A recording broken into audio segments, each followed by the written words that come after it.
Word to wise, grass only greener when it's fertilized. Gave them truth in these songs, they prefer to lies. Destiny beautiful, adrift in her purple eyes. You can't see me, you Stevie, wondering how I reach more evolutions than Evie and make it look easy.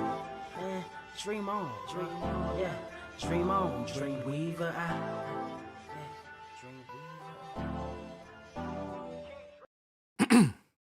The Age of Revelation was an inside job. Hi. Yeah, that's motherfucker. My name is Carter, and I present to you Blerd Cave number 338. This motherfucker. As always, we are here every Saturday, one Saturday morning. For some of us, it's 10 a.m. for me. It's Ernie. It's noon for some of y'all in the UK. Shout out to y'all. I love knowing that we have people in the UK that stand up late to watch your boys. Earth's mightiest. Yep, that coffee is extremely hot. I hope everybody is doing good today. Swamp Father, Los, Sylvester, Triple Dot, everybody else coming in. It's great. Carter was right because Age of Revelation absolutely was an inside job. And Jed McKay was the stool pigeon responsible. So we got some fun things we're gonna be talking about today. I was actually trying to do the intro because I heard you typing. So I'm like, I can do this while when he finishing stuff up right now.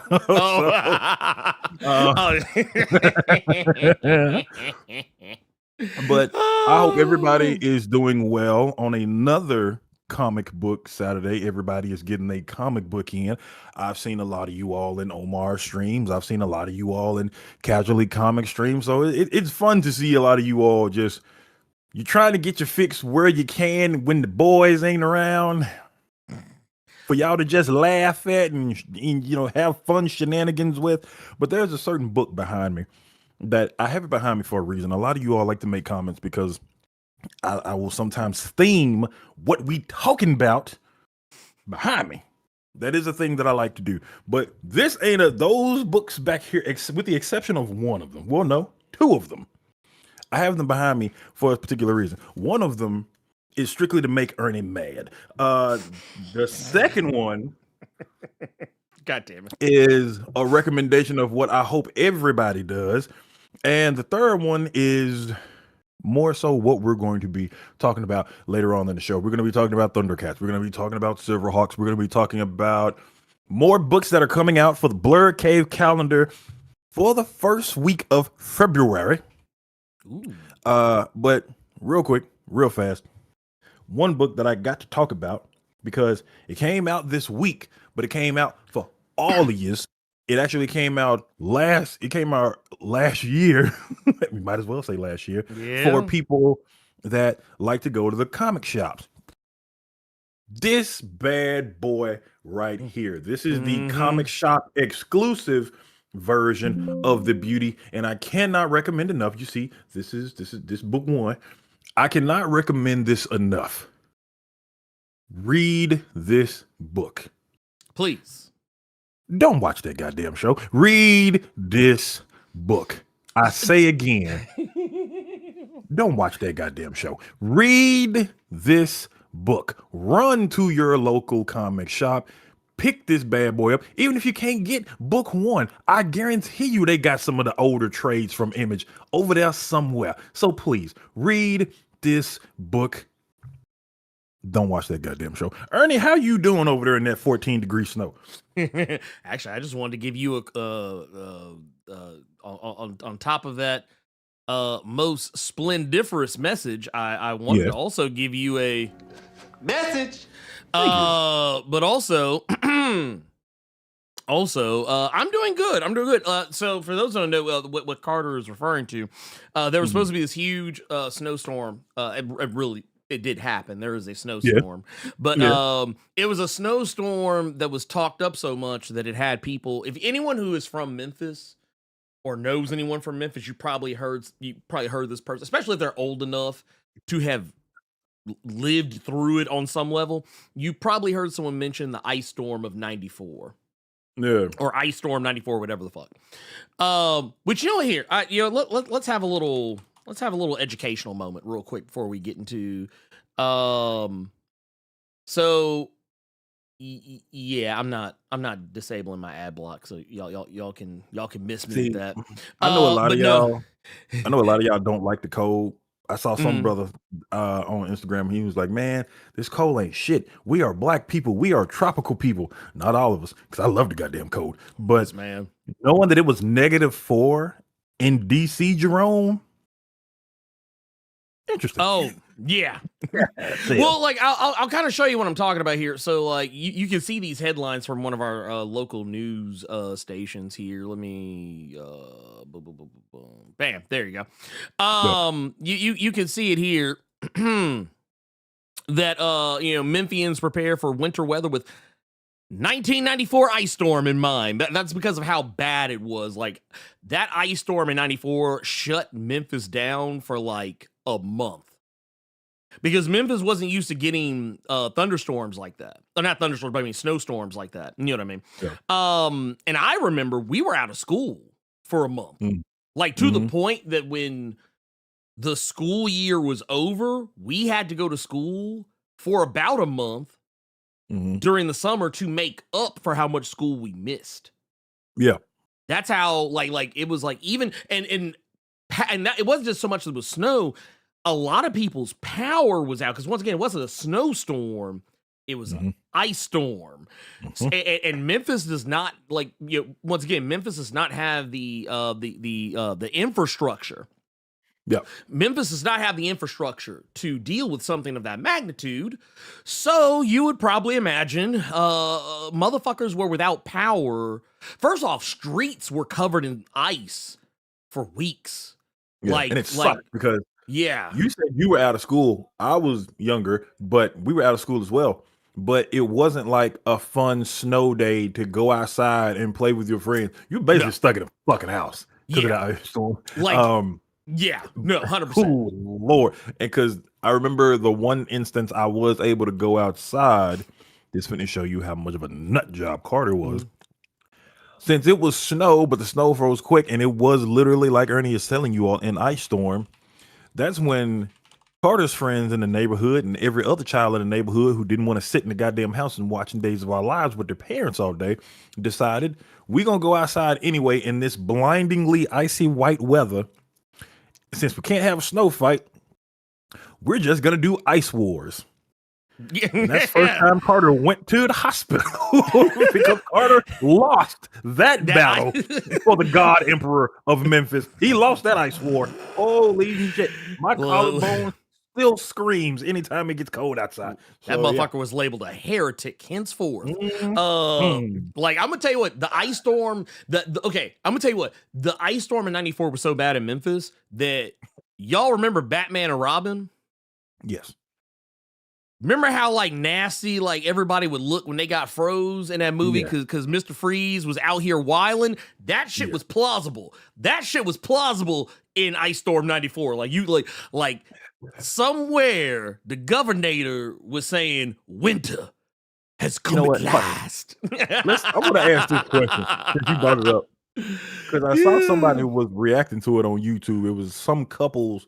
Or I think the guy was like, this is my wife's first time watching Batman. It was Batman Forever, and then it was Batman and Robin. Here's my question, y'all, because I want to see how honest y'all gonna be. And then I'm gonna ask Ernie another question about a book. How many of y'all, even though people will clown those movies now, how many of y'all can count on both hands how many times y'all sat down and watched Batman and Robin? I've watched it a lot. Let's keep it a buck here, okay? Dude, I'm not even gonna put Forever in front of because I was a fan of Val Kilmer at the time. I shout out to the Saint, but specifically Batman and Robin. Batgirl is Alfred's child now. Reasons. Bat nipples. We putting silver on the symbols. Reasons. How many times y'all done sat down and watched Arnold Schwarzenegger talk about the cool before Lupe? Yeah, right. Like, look, motherfuckers in Memphis was looking like this. Motherfuckers in Memphis was looking like this in 94. Like you went outside. If you was outside during the storm, you was literally one of them frozen statues of somebody just it just happened. Shout out to the toys bro. from Batman and Robin, specifically the Mr. Freeze set that came with the frozen people. Because you can stab the shit out of somebody with them frozen people. Them icicles on the back of them. Dude, you could fuck somebody up. But no, I'll keep it a buck with you. So I'm gonna tell you what I actually did more than watch the movie. Because give you guys a little bit of background. Batman and Robin, I think the year Batman and Robin came out, I was in summer school trying to get ahead. Trying to get extra shit so I can. Look, man, I was out here, man. Don't mind your business. And I was at East. I was at East that year. Here in Memphis, East High School. And I remember the mania that was going on then, because I remember seeing I was seeing it on magazines, I was seeing them billboards, pictures, TV everywhere. I remember sitting in at lunch during summer school, trying to read up on Batman, like the way that we read up on shit on the internet. Nowadays, I was reading fucking magazines doing the same thing back when that movie was coming out. And I remember getting out of school, walking my happy ass down to the Highland Quartet, because it was only a few blocks. Not even really a few blocks, more like just a couple of blocks, 2 or 3 blocks at most, away from the school. Yeah. Walked my happy ass down there, sat my ass down, and watched Batman and Robin and then waited for my mom to pick me up from school after she got off work. And not only that, I'd pay money to watch. Listen to this. I'd pay money to watch Carter and Ernie watch old comic book movies and clown on them. Hey, look, you know what? Here's what I'll tell yous. Here's what I'll tell yous. That is something I think we've actually kind of slick talked about before, but just have never done. I don't know. That might be something to talk about. That might be something Carter and I can discuss after the show.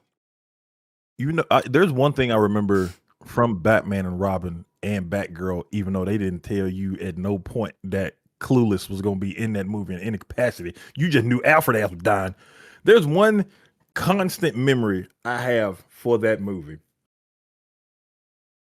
It was Taco Bell. And some of you might know what I'm talking about. Some of you might not know what I'm talking about. Some of y'all immediately know what I'm talking about and got mad immediately. There was a contest. You know how McDonald's does the Monopoly joints, right? Mm-hmm. When Batman and Robin came out, Taco Bell decided they wanted to throw their name in the hat. And this is old Taco Bell. This is with the Chihuahua, you ghetto Taco Bell. This is that Taco Bell. Like this is post 59.79.99. Yes. So Taco Bell had a contest. Ernie and Carter watched Madam Web. I almost banned you. There was a contest.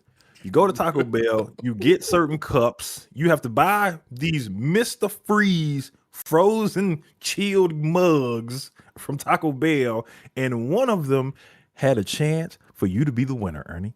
The winner of the actual drivable George Clooney Batman and Robin Batmobile in real life. They take it from Schumacher, bring it to your crib. And there was a lot of controversy because everybody was going to. It was a lot of fat motherfuckers around the 90s because everybody was going to Taco Bell because everybody wanted that Batmobile. Yes, motherfucker was loaded up on Choritos. Boy, it was Choritos and cinnamon twist mania, dog. Do you know how much I miss them the motherfuckers? I used to get them chili cheese burritos like all the time, dude. I used to fucking live off that shit, dude. Oh my god. See, now y'all keep bringing up Morbius. See, y'all getting nasty with it. See, no. Yes, Benjamin Loudy. Taco Bell was trying to get people to gamble back then, and just like a true casino, the house always won. Why do I say that? Because they never gave nobody that goddamn Batmobile. They just sold fake glass Mr. Freeze chilled mugs that I had several of. It was almost as bad as Burger King when they were selling those real gold Pokemon cards back in the day. Yeah. No. Well, I'm gonna tell you what. You want to know one of the main reasons why Batman and Robin lived so like forever in my head? Is because at the time I've always been like really into music, but like I was super duper mega into music around that time. And once again, we just kind of said earlier talking about kind of briefly kind of jumping on Batman Forever, one of my personal favorite Batman, the real genius was out here as Batman. Okay. But no, I love the soundtrack to that movie. And when Batman and Robin came out, that soundtrack lived pretty rent free in my head. Like I was a Smashing Pumpkins fan as well. Like at that time, still am. Maybe to a lesser extent these days, but like I still catch myself going back and listening like to old Smashing Pumpkin songs. Even though I can't stand Billy Corgan, like to save my life. Hey man, watch your mouth, dog. That is the owner of the 10 pounds of gold in NWA, big dog. Watch your mouth, big time. Yeah, he need to watch his is what he need to do. Facts. But no, the Batman and Robin soundtrack, like, and really mostly because of Smashing Pumpkins, because they were on there twice. Because they had the end is the beginning is the end, and they had the beginning is the end is the beginning, which one of those songs wound up being one of like the trailer songs for Watchmen. And it was funny too because I didn't like that slow. This shows you what maturity will do for you. Yeah. When I was younger, I liked the faster, heavier version of the song. I didn't like the slow one. I thought the slow one was stupid.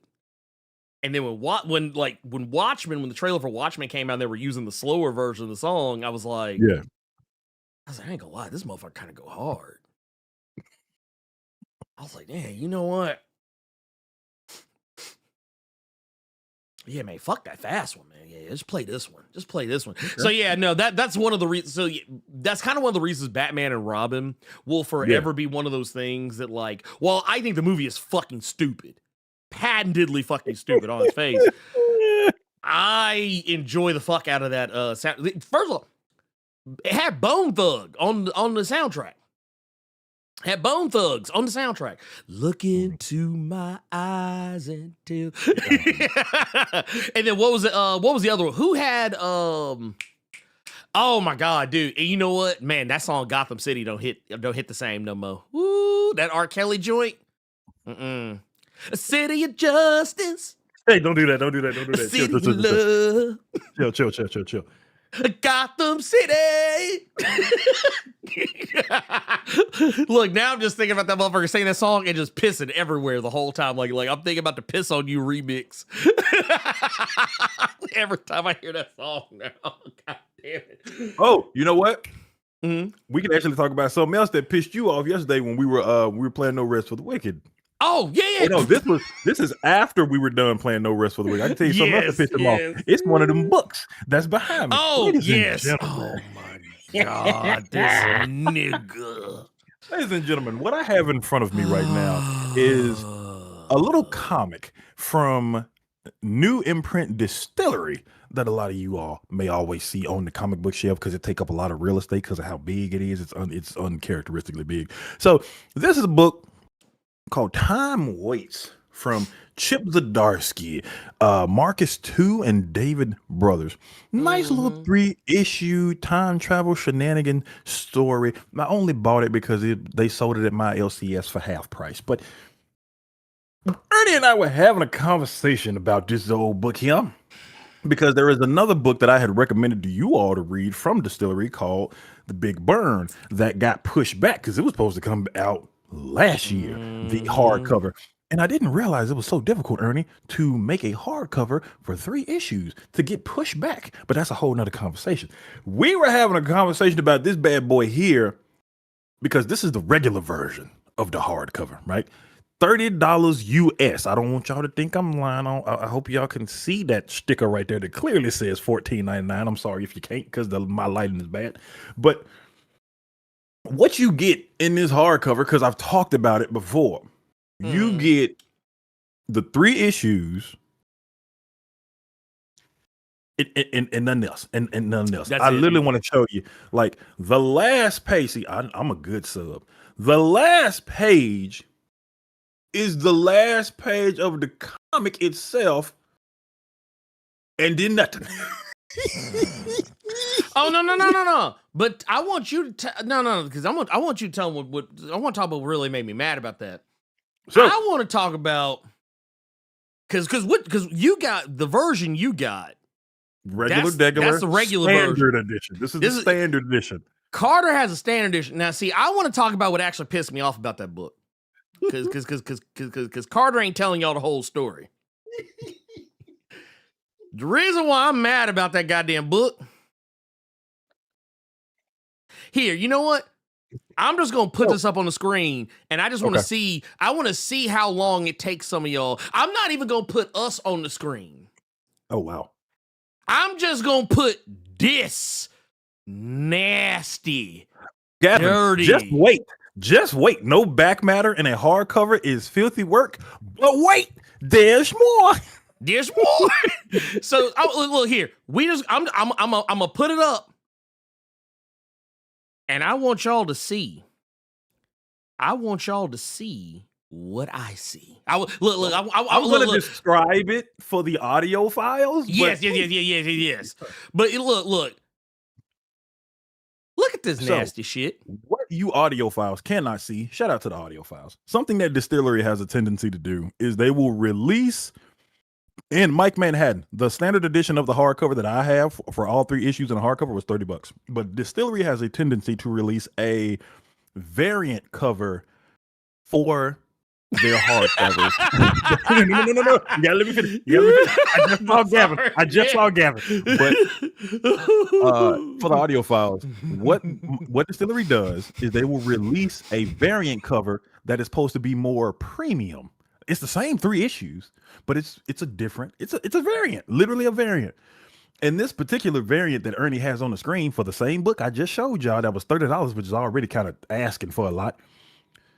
If you want the variant cover to that hardcover, all you got to pay is $150. Now I know when you hear $150, wait, I hear him laughing. I know when y'all hear $150 for a 3-issue hardcover, that sounds a little bit obscene. But you have to let me tell you what's all in that hardcover. So what you get is the same 3 issues that I got, but you also get a plate that was signed by Chip Zdarsky, David Brothers, and Marcus too. And you also get a couple of pages of sketches and a couple of pages of the variant covers. So you are literally, you're spending, it's only, you only spending $120 more for the variant covers, the sketches, the back matter, and a plate that Chip Zdarsky signed. It might be a nice plate. And well, I also want to point out 166 pages. I'm sorry. That is basically that what you're basically charging. You're charging, I think we did the math, is 90 cents a page.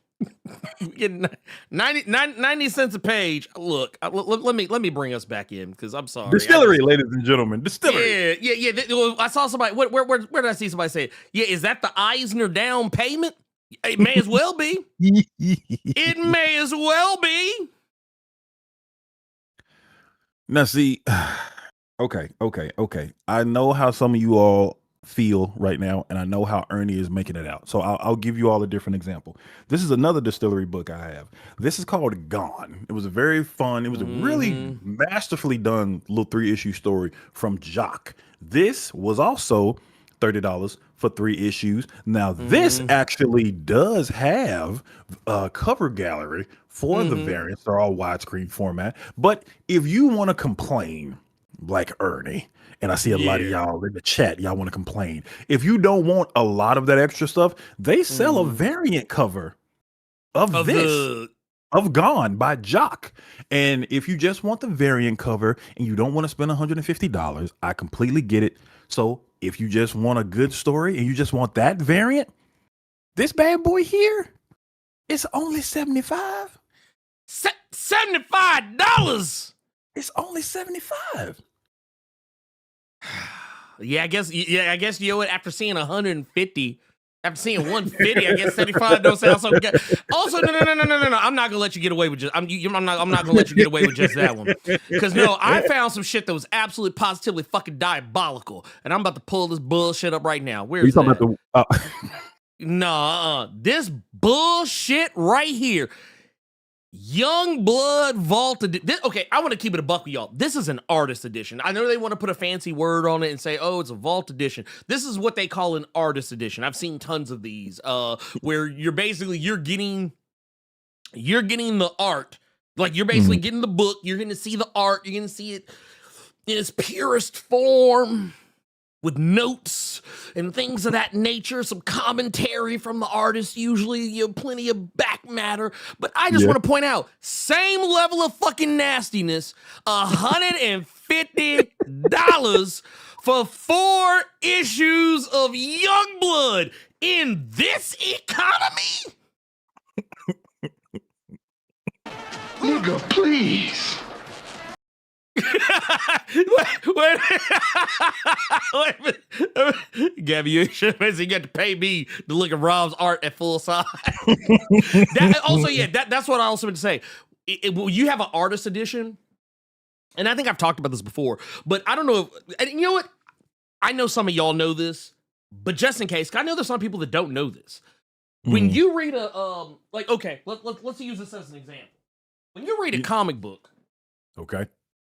When you read a comic book, you think to yourself, "Oh, wait a minute. This comic, this comic is this is as big as it can get." Yeah. That's not actually true. Not actually true. And here I'm gonna show you. So, actual comic paper is like this fucking big. Yeah. So when you see these panels and whatnot, like the paper, it's drawn on paper that's like this size. Yeah. It's you're You talking about. You could have just grabbed that shit then when we were having a conversation about that other distillery book, the Becky Clooney joint that won the Eisner. Oh, the one issue, that's how big it is. The reserve edition, just for one issue with a hot 20. Yeah. Right. I gotta keep it a buck with you, dog. I gotta keep it a buck with you because I see people in the chat doing it. You're complaining about Mr. Liefeld and the Youngbloods. We got Mike Manhattan here in the chat. He said his LCS has the new Youngblood, and the comic sold out. So ain't nobody paying $150 for Rob's art. Hey, somebody paying for it. Yeah, somebody paying for it. And you know what? God bless them. You know who paying for it? The same motherfuckers that want that Indiana Jones Marvel omnibus coming out. That's who what? I will never forgive y'all. I will never fucking forgive you. Not a goddamn. You know what we could have had? Do you know what we could have had? We could have had it all. It don't matter what we could have had. What we gonna get is Harrison Ford. Wait a minute, Gabby, you ain't shit. I said, hey, they had to put labels on shampoo so you don't eat it too. I mean, I'm just saying. Look, hey man, I'm still like that Death of Superman with like the Tombstone cover. Yeah. That makes way more fucking sense to me. And I think and as a person who would I buy something like that? Yeah, I probably would. Yeah. Even though I think I even said it last night when Carter and I were talking about it, offline. I think it's fucking stupid. Oh yeah, and but I would fucking buy it. Shout out to all those people that bought up the absolute Death of Superman Tombstone edition, just so you can sell it on eBay for $300, $400, and $500. I actually hope someone steals it from you. I hope somebody busts your windows and slash your tires. Honestly, I mean, here, okay. I want to point out something. And you know what? I might do a video about this. Youngblood is not as lit as some of y'all remember. The nerve! Like, don't get me wrong. There was cool shit in Youngblood, but Youngblood was literally cool before story. Like what I mean by that, I'm not saying I'm basically what I'm saying is it was one of those books that like everything I think that is wrong with Image in the 90s, like, and when I mean wrong, just saying that, like everybody's, oh man, dude, 90s Image was like extreme. It was hardcore. Yeah, man, it was just super duper edgelord. Youngblood was one of them books that not only was it like edgelord, it was boring. Like Youngblood was the X-Men book we deserved. No, Wildcats was the X-Men book you deserve, motherfucker. Stop bullshitting. You see how quick he... No. Not at all. Well, no, because basically, for those who don't know, the premise of Youngblood... The premise of Youngblood was that they were... the whole idea was, what if a superhero team was what if they were celebrities?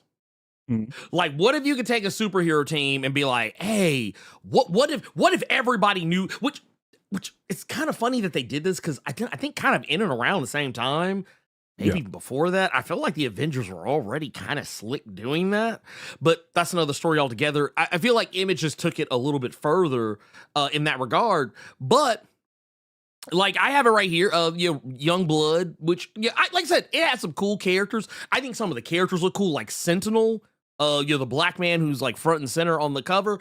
I thought he was an interesting character. I thought Riptide was an interesting character. I thought Sci-Fire was pretty cool, Photon, and so on.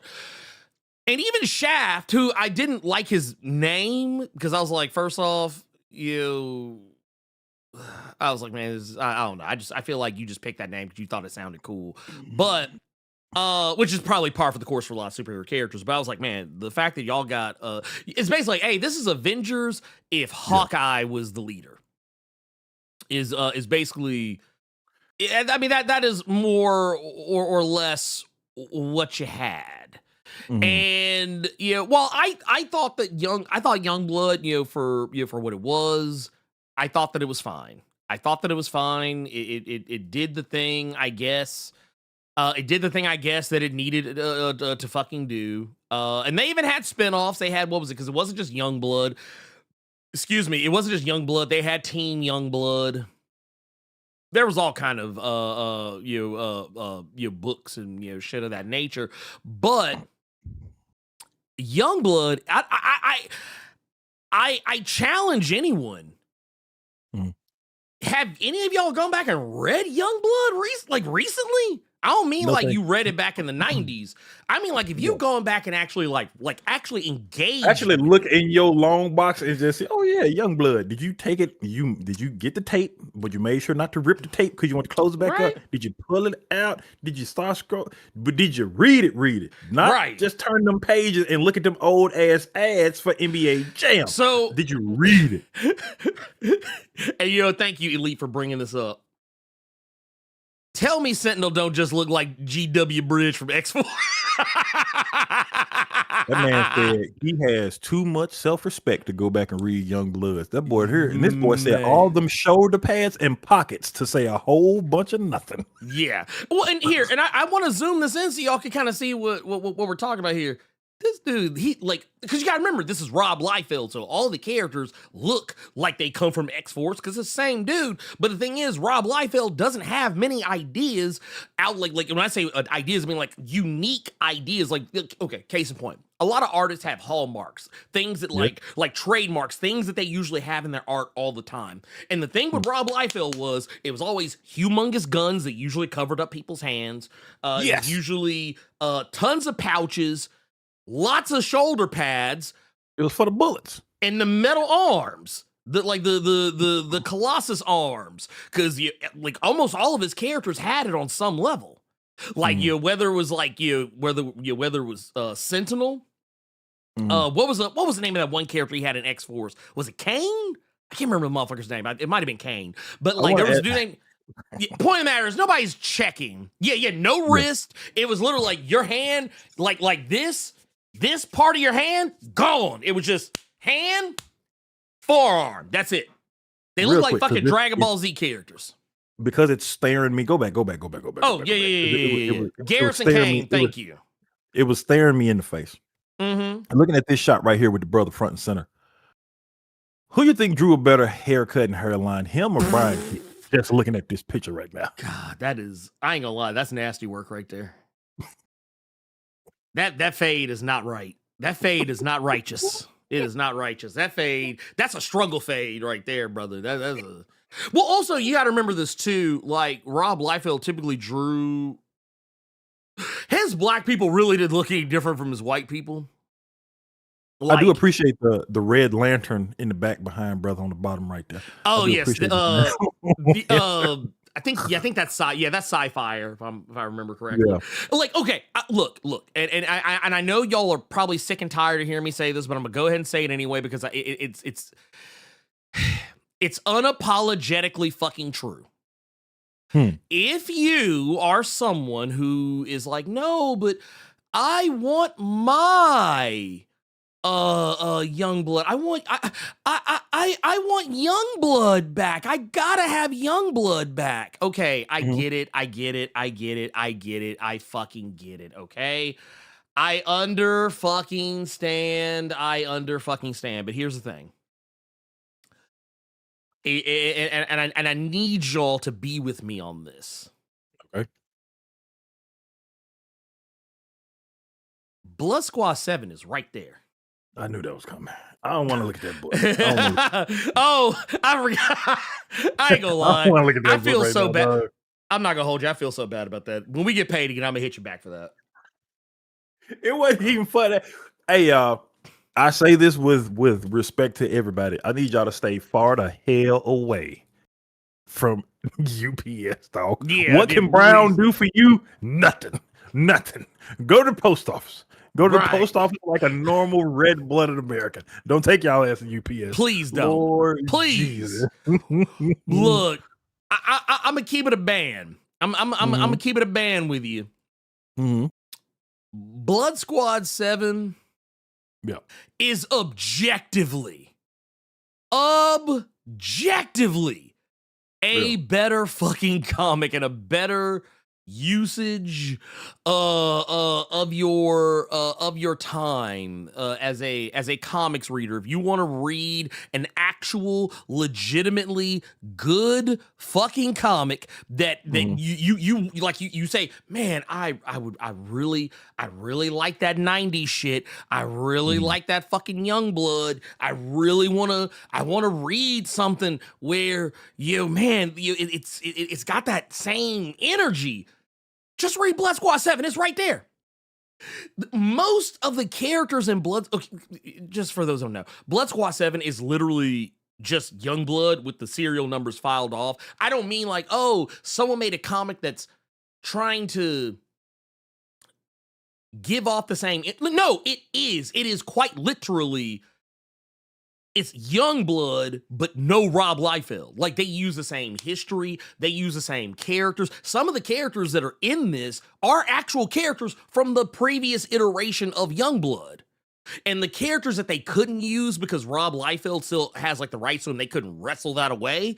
They made characters exactly like those characters where you look at them and go, case in point, we were talking about Sentinel. Yeah. We're talking about that Negro just a second ago. There's a version of him in Blood Squad 7. Matter of fact, here, let me go back. See this robot-looking person in the background? That's not a robot. That's Snake Eyes.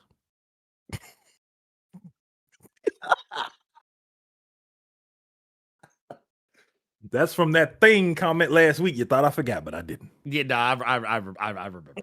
No, so this character, which by the way is actually a black woman under that helmet. Yeah. She is the daughter of someone who wore a similar suit, and it kind of mimics the storyline of the original Youngblood, where Sentinel, there was a lady Sentinel that came after. Mm-hmm. So, like, yeah, like, that's what I'm saying. Bruh, you like that's what I'm saying. You don't have to read Youngblood. Stop being sick Negroes and reading Youngblood. You can just read Blood Squad 7. It's right there. It is right there. And it's so much better. It is so much fucking better because it actually has a competent fucking writer on it. That's what I was gonna say, because you said it was Youngblood with the serial numbers filed off. I think we should give Joe Kelly a little bit more than that. We're gonna call this the Better Blood. The Better Blood. This is better blood right now. We're starring Joe Kelly. Or Joe Casey. Joe Casey, excuse me. Yeah. I have Joe Kelly on my screen right now. Because of God damn. I have a tab with In Stock on there, and I was looking at Nonstop Spider-Man. I don't know if you remember that, but yes, I actually saw that last night when you asked me to go in there and look. I ended up stumbling into that shit. One thing, because we've been talking about crossovers, and one of the crossovers we talked about like several weeks ago, you already know, was the Batman Deadpool Batman, and you remember Ernie and I bigging up that the Batman Deadpool story was pretty much just carried by Tom Taylor's Nightwing and Laura Kinney story, and I was lucky enough to go into my LCS this week and find something that I've been looking for a minute, but I didn't want to pay that price. Tom Taylor's all new Wolverine. Yes, sir.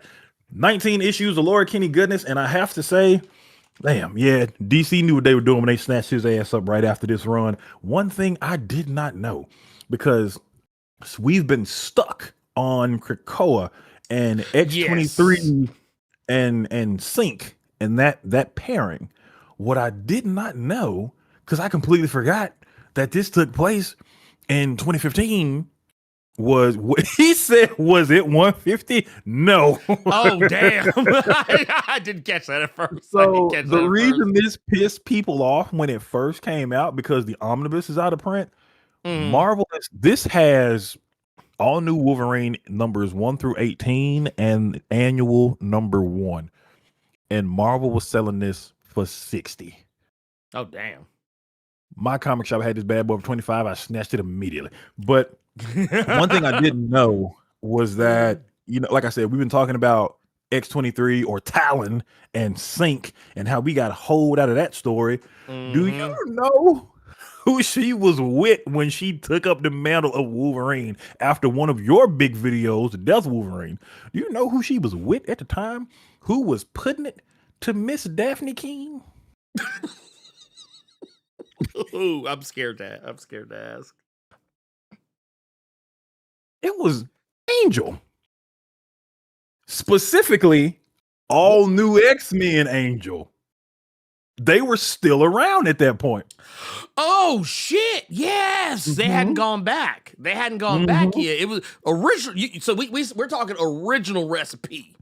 Yeah, original recipe. When he didn't have the feather wings anymore, he had like the plasma wings. Yeah, or whatever. he had those. Yeah. Yep. Bruh, I forgot all about that, man. I'm not gonna hold you. I completely fucking forgot about that bullshit. So the reason I bring that up, and the reason I bring this book up, is because of the crossover we're about to talk about now.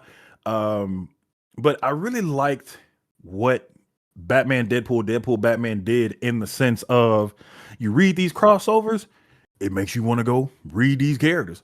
I already got the Tom Taylor Nightwing right behind me, so now I got the old new Wolverine to go with it. And I can tell you, I am 5 issues in right now, and the only real negative about this book, I wish he got Bruno Redondo back in the day, because man, they kind of hold him on some aspects of the art. Some of these ladies and some of these men, they got some Forrest Whitaker action going on with the eyes. Okay, Gabby got a little hold a little bit. They do have some Forrest Whitaker vibes, but other than like they looking for Vic Mackey, they crashing out looking for Vic Mackey. Dog, they looking at you, they looking at me, they looking at that Venom portrait behind me, and they looking at my doorknob in the same panel. But other than that, I'm really enjoying this. But let's talk about the crossover that is coming. Since you already talked about yes, you already talked about Youngblood, so we got to keep it back in the day. So yeah. let's talk about ThunderCats and Silverhawks, big dog. Or as my favorite person, Declan Shalvey, always says, ThunderCats. The ThunderCats. So for those that, for whatever reason, you just clicked on the video, you didn't see the thumbnail. Which, by the way, that's cool. That's totally cool. I didn't put like a lot of work into it or anything like that. Yeah, whatever. Whoa, pause. Yes, what's up? I gotta do something real quick. She will always be X-23. She owned the name they gave her. She knows she's always Laura Kinney. Then why was she taking up the mantle of Wolverine in this book, big dog? And she's still Wolverine to this day. She's still Wolverine. But you know what? You know what I think is funny? No, Carter. No. I'm just saying. Because some authors. See, I can't see. This is why the internet was a mistake. So I just want to. I would like to remind people that I think this. I think this right here says everything. Her name is Laura Kinney. Mm-hmm. She's Wolverine. And you can just stop right there. That's it. Nothing else even needs to be said. But then if you do add that third one, what we talking about, Vegas? What we talking about? She had another name, but she defeated it. Yes. Said Tom's burner account is funny though. Yeah, she's Wolverine big time. She's Wolverine big time. That is, we don't call her. Yeah, we don't. No, we don't use any other. Like, okay, you either call her Laura or you call her Wolverine. That's it. Like this isn't like this ain't like a Muhammad Ali Cassius Clay situation. Yeah, this is you call just call that motherfucker what they like. That would be like if I said, hey, we didn't fall off. You fell off. Yeah, I'm about to say fell off. We didn't fall off. No, something in your kitchen fell off because I see you in this tiny ass apartment twirling this bow staff. Yeah, I clicked your channel, so you fell off. The skillet fell off the stove. Something on that little ass refrigerator fell off. We didn't fall off. You just hurt because Wolverine in your eyes should only be a man. We gotta stop that. We gotta stop. Get that you shit up out of you here. really love her owning X-23, then why would you not like the natural progression of her taking up the mantle of Wolverine? That's like she in the story was already supposed to just be another Wolverine. That's some slave shit. That's like, no, man, my master gave me that name. My master gave me that name, so I'm gonna own it. Like, no, that's a slave name. X-23 is her slave name. That we don't dude. This is the type of motherfucker that probably still calls Sam Wilson Falcon. Okay, let's talk about ThunderCats and fucking Silverhawks. Let's go. Let's go. Lord have mercy. Yes. Okay, so we have what is the Sword of Omens, giving us sight beyond sight. Okay. Enough that not only will we very soon be saying ThunderCats.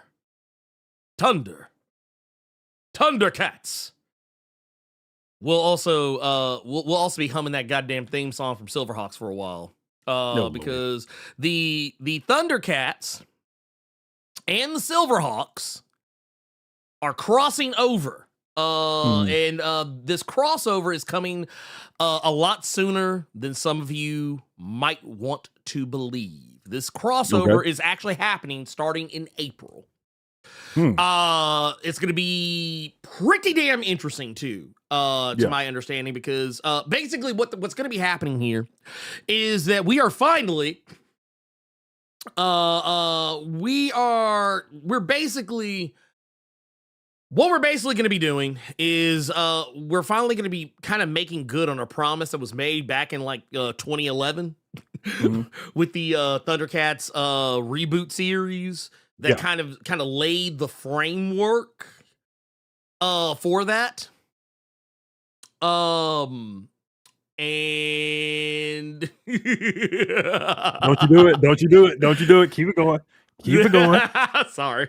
Keep it going. I got distracted for a second. Anyway, and yeah, it looks like we're going to be getting all involved parties in on the action. Also, I don't know if anyone caught it. I actually think this is kind of gangster right here.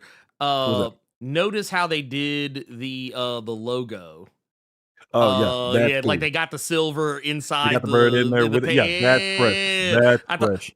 I was like, bro, that's kind of hidden, man. That's kind of hidden. I love that. What Dynamite is doing is they're seeing how successful. It's one of those. I got to take a paid in full reference real quick. Everybody eats. I love that all these crossovers that have been done when it pertains to Dynamite. When you get a Gargoyles and a Fantastic Four, when you get them over there with DCKO, even though we're not really vibing with DCKO, that's still a good look for Dynamite and everybody that's doing crossovers with DCKO. So I love the fact that we're getting these and they're so successful for them because we know what mess and drama that Dynamite is going through. So to see that they're still putting their best foot forward with these creative teams and doing these crossovers, and that these crossovers are so successful, it's just a really good look to see. It's a great thing to see that they're able to keep on keeping on and still come out with that quality, and they're not really letting anything hinder them. It's always a good look when I see something like that. No, 100%. 100%. One question I will ask to you, since we were just bringing up Forrest Whitaker action, we just bring up Forrest Whitaker eyes. Oh yeah. Go ahead, go off, Kate. Is the one true cat? Is Apex going to be involved in this in any way, shape, or form, or anything like that? You know, that's the part I am curious to learn a little bit more about because, let me put it like this. Let me put it like this. And here, let me pull this up. I'm gonna pull this up on my because I actually have it here in a an email. Because I got sent this like a couple of days ago. Yeah, I think it was like 2 or 3. Yeah, whatever today is. Yeah, a couple of days ago. So basically, what's gonna be happening here is to kind of further explain what all is going on. We are going to be getting a few different things. A few different things are actually going to be coming out of this.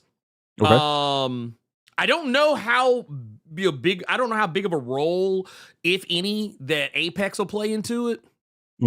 I can't really speak to that. However, what I can say is, this is going to be an interconnected event. It's going to run over 15 issues. Yeah.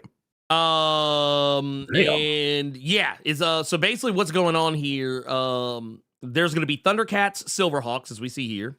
There's also going to be a ThunderCats Silverhawks Mumra the Ever Living.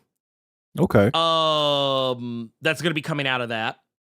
Which will so both ThunderCats and or not both ThunderCats, but what I mean is both the ThunderCats Silverhawks and the ThunderCats Silverhawks Mumra the Ever Living, those will be by Declan Shalvey. Yeah. And then there's going to be a ThunderCats there's going to be a ThunderCats Silverhawks Thunderhawks that's going to be by Ed Brisson. That looks dope. I like how that looks dope. And that's neat. That's Neko right there. For those who don't know, that's Neko from ThunderCats Lost. One of the new ThunderCats that they introduced into the I've heard them kind of off and on call it the Thunderverse, so I've just been calling it the Thunderverse. But that's basically effectively what it is. But yeah, they introduced two new Thundercats, Neko and Ligon, and that's her with that's Neko with the Silverhawks drip.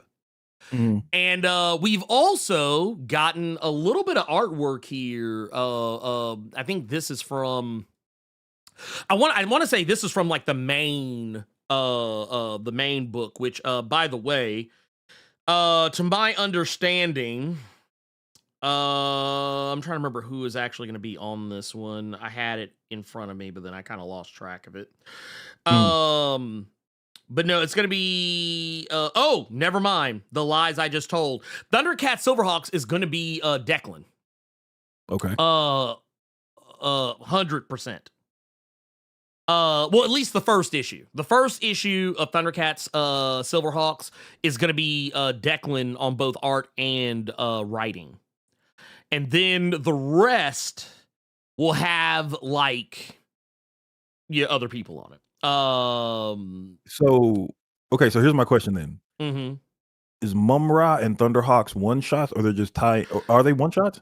No, it seems like these are going to be series. No, it seems like they're going to be series. I think it sounds like all of them are going to be as long as the crossover lasts. Okay, yeah, because it's a 15-parter. It's a 15-parter, so and that's what I'm going to bring up. I do like that because that means that they're, to me, they're more so keeping the story in the main book, but there's also these other two, like what is it? Like when TMNT was doing like the little micro series in the back of the books or something like that. You know, my main point being that you're not getting 6, 7, 8, 9 tie-in books. You got 2, and then the main story that's 15 strong. So you know you're still gonna get a story in there, but then the Mumra and the Thunderhawks is just like it's extra shit on the side. You know what I mean? Like right. So that's pretty cool. That's cool that they keeping it tight like that with just 3 books.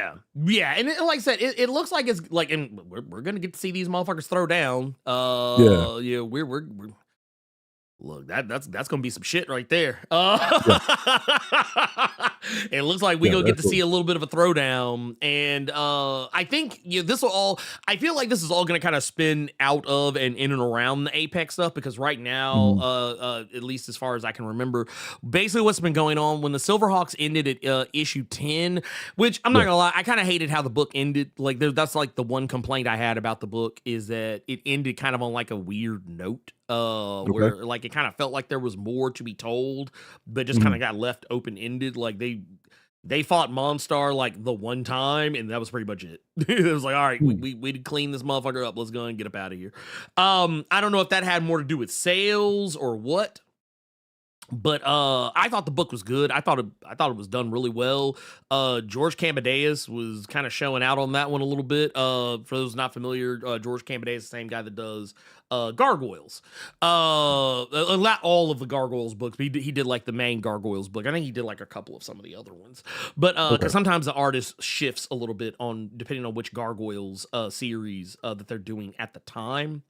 But no, I dug it. I thought it was pretty cool. And basically, what's happening here is we're gonna get this 15-part crossover. And I have it here. This is gonna be 100% Declan on art and on writing. And you know what? Honestly, it might be him for the whole thing. They made it seem like the article I was reading about, it made it seem like he was only doing like the first, but I think he's doing the whole thing. That said, the Thundercats Silverhawks Mumra the Ever Living, that's gonna be Shalvey on writing, but it's gonna be Rafa Labasco on art for this one. Okay. And I'm gonna go on a limb and say all of them are running for 5, because they're doing like the old classic thing where like you can kind of see it down here, like 2 of 15. Okay. They'll probably just jump back and forward, like this one right here, 3 of 15, and they'll just kind of rotate around. You just kind of go through them as you go. But this right here is going to be obviously Ed is going to be writing this one, but it's going to be Vincenzo Federici on art for this one, which I think is going to be really good. I think that's going to be really good.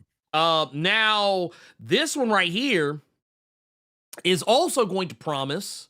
I'm going to go backward a little bit. The Mum-Ra book is actually going to be digging more into Mum-Ra's origins.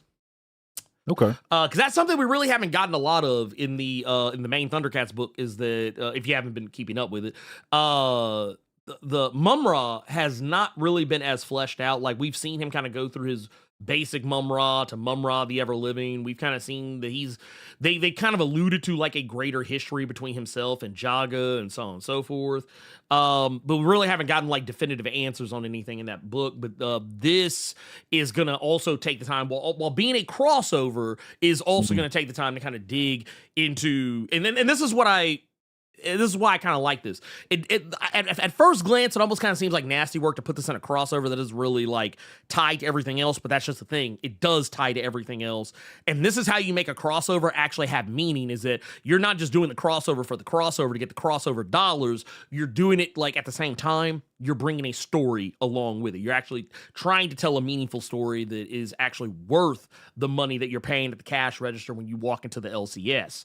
Unlike some other crossovers that I talked about this morning in my latest video for X-Men number 23. Can I tell you what I think Dynamite might be leading toward? Because they see how successful this is. Yes. And it's properties that people grew up with. Would it shock you if we were to see just like a company-wide, everybody kind of dipping their toe in event where we see a Thunderhawks or you see like a ThunderCats, a Silverhawks with Gargoyles, with Captain Planet, with Thundar, because I guarantee one of them going to do a crossover. Somebody going to do. Honestly, I think Thundar. You see what I'm saying? We got Herculoids and shit. Like exactly. A lot of that stuff. So it's like, there's a lot of properties. That big ass just monster event with all of the. That's gonna be the biggest fucking nostalgia event that we're gonna see in some good years when they do that. Dynamite Secret Wars. There you go. That's like that is gonna be nuts when they finally do that. Well, and you know, it's kind of funny. And actually, I want to share this because I think it's interesting because I feel like I feel so called out. But right here, we got a quote from Ed Briss that says, "Since first starting on ThunderCats Lost and Silverhawks, the question I've been asked the most is, when are they going to meet? It's been killing me to keep these plans under wraps for more than a year." See, that's what I be telling you. That motherfucker be lying to me. Ed be looking me dead ass in my face and be lying to me, and I don't appreciate it. Says, "I'm proud of the work we put in building up to this event, and I think readers are going to be both excited and shocked to see where we're taking it. I'm also relieved that I can finally answer the question. April, dear reader, they are going to meet in April." See, you see what he did there? You see what he did there? Oh Lord. I feel like you motherfucker been lying to me this whole time. Every time I ask him, he's like, "Man, I don't know what the fuck going on." Now he come up like, "Yeah, man, I know for over a year." Man, get the fuck out my face with that shit. These next interviews with him gonna be real interesting then if you call them out. Oh no, because I called him out the last time. Oh, I called because remember, because I said it in my video for Apex because I compared it to the reveal that spoilers for Batman Arkham Knight, but a game that if you didn't play it by now, you were never gonna play it. But when people said, "Hey, Arkham Knight," that kind of sound like Jason Todd. And Rocksteady was like, "Oh no, it's not Jason Todd. It's an original character that we made up just for the game." And then as soon as you get in the game, it's Jason Todd like a motherfucker. Yeah. Yeah, it's kind of like one of those vibes, but I said at least it was done well. And when the very next time I interviewed him, I was like, "So, would you like to? You have anything to say for yourself? Look at me in my eye, lying in my face." He don't know you. I mean, he took it cool. He took it cool. That's dope. Oh, dude, man, see, that's how you know Gavin doing. We ain't doing that. No. He said, "Oh, Dynamite. Oh, I'm sorry, Dynamite. I'm doing things." And he's like, that man. Right now. Wait. I'm doing things to DC right now. He got to fan himself with the bills, and all that trash money, real quick. Just gonna do that for diabolical. Look, Dynamite. I would, but this, I'm just so busy. these states, man. I'm just so busy with that. Whew, whew. That's what that is. Look, my name is Gavin Guidry, and I'm the fastest artist alive. He sounds less exciting than that. Nah, that's my headcanon. That's how it happened. I don't care. That's how it happened. You can't convince me otherwise. Before we miss them, I do want to get into the we got some stuff super like chats. that. We do. Yes. And we're getting more as I say it. Hey, thank you. Yes. All. We always appreciate Dims. Okay, I got one from Mr. GQ Smooth. Shout out to you with the Stefan Urkel ass name. Mr. GQ with 20 said, I enjoy watching you guys. Great show as always. Thank you for that 20, my guy. We got Levester, the court jester in the Blerd Club Golden Age for 41 months. He said, you know what will be a cool crossover? TMNT and Gargoyles. I'll pay to see that. I don't know why I never thought about that, but seeing Goliath and Shredder scrap would be pretty interesting to see. Actually, I'm gonna tell you why I would love to see that crossover above and beyond the potential of the types of different interactions that we would have seen. It's because, and I would forgive anyone for not knowing this, because if you weren't reading the core Gargoyle series up to this point, they were doing a very interesting story arc. I love how like some of our favorite cartoon characters just been getting put in jail lately. Raphael was getting put in jail in Jason Aaron's TMNT, and then we had Goliath had to testify on the stand. Had to go testify on the stand. But no, they were doing this whole thing where the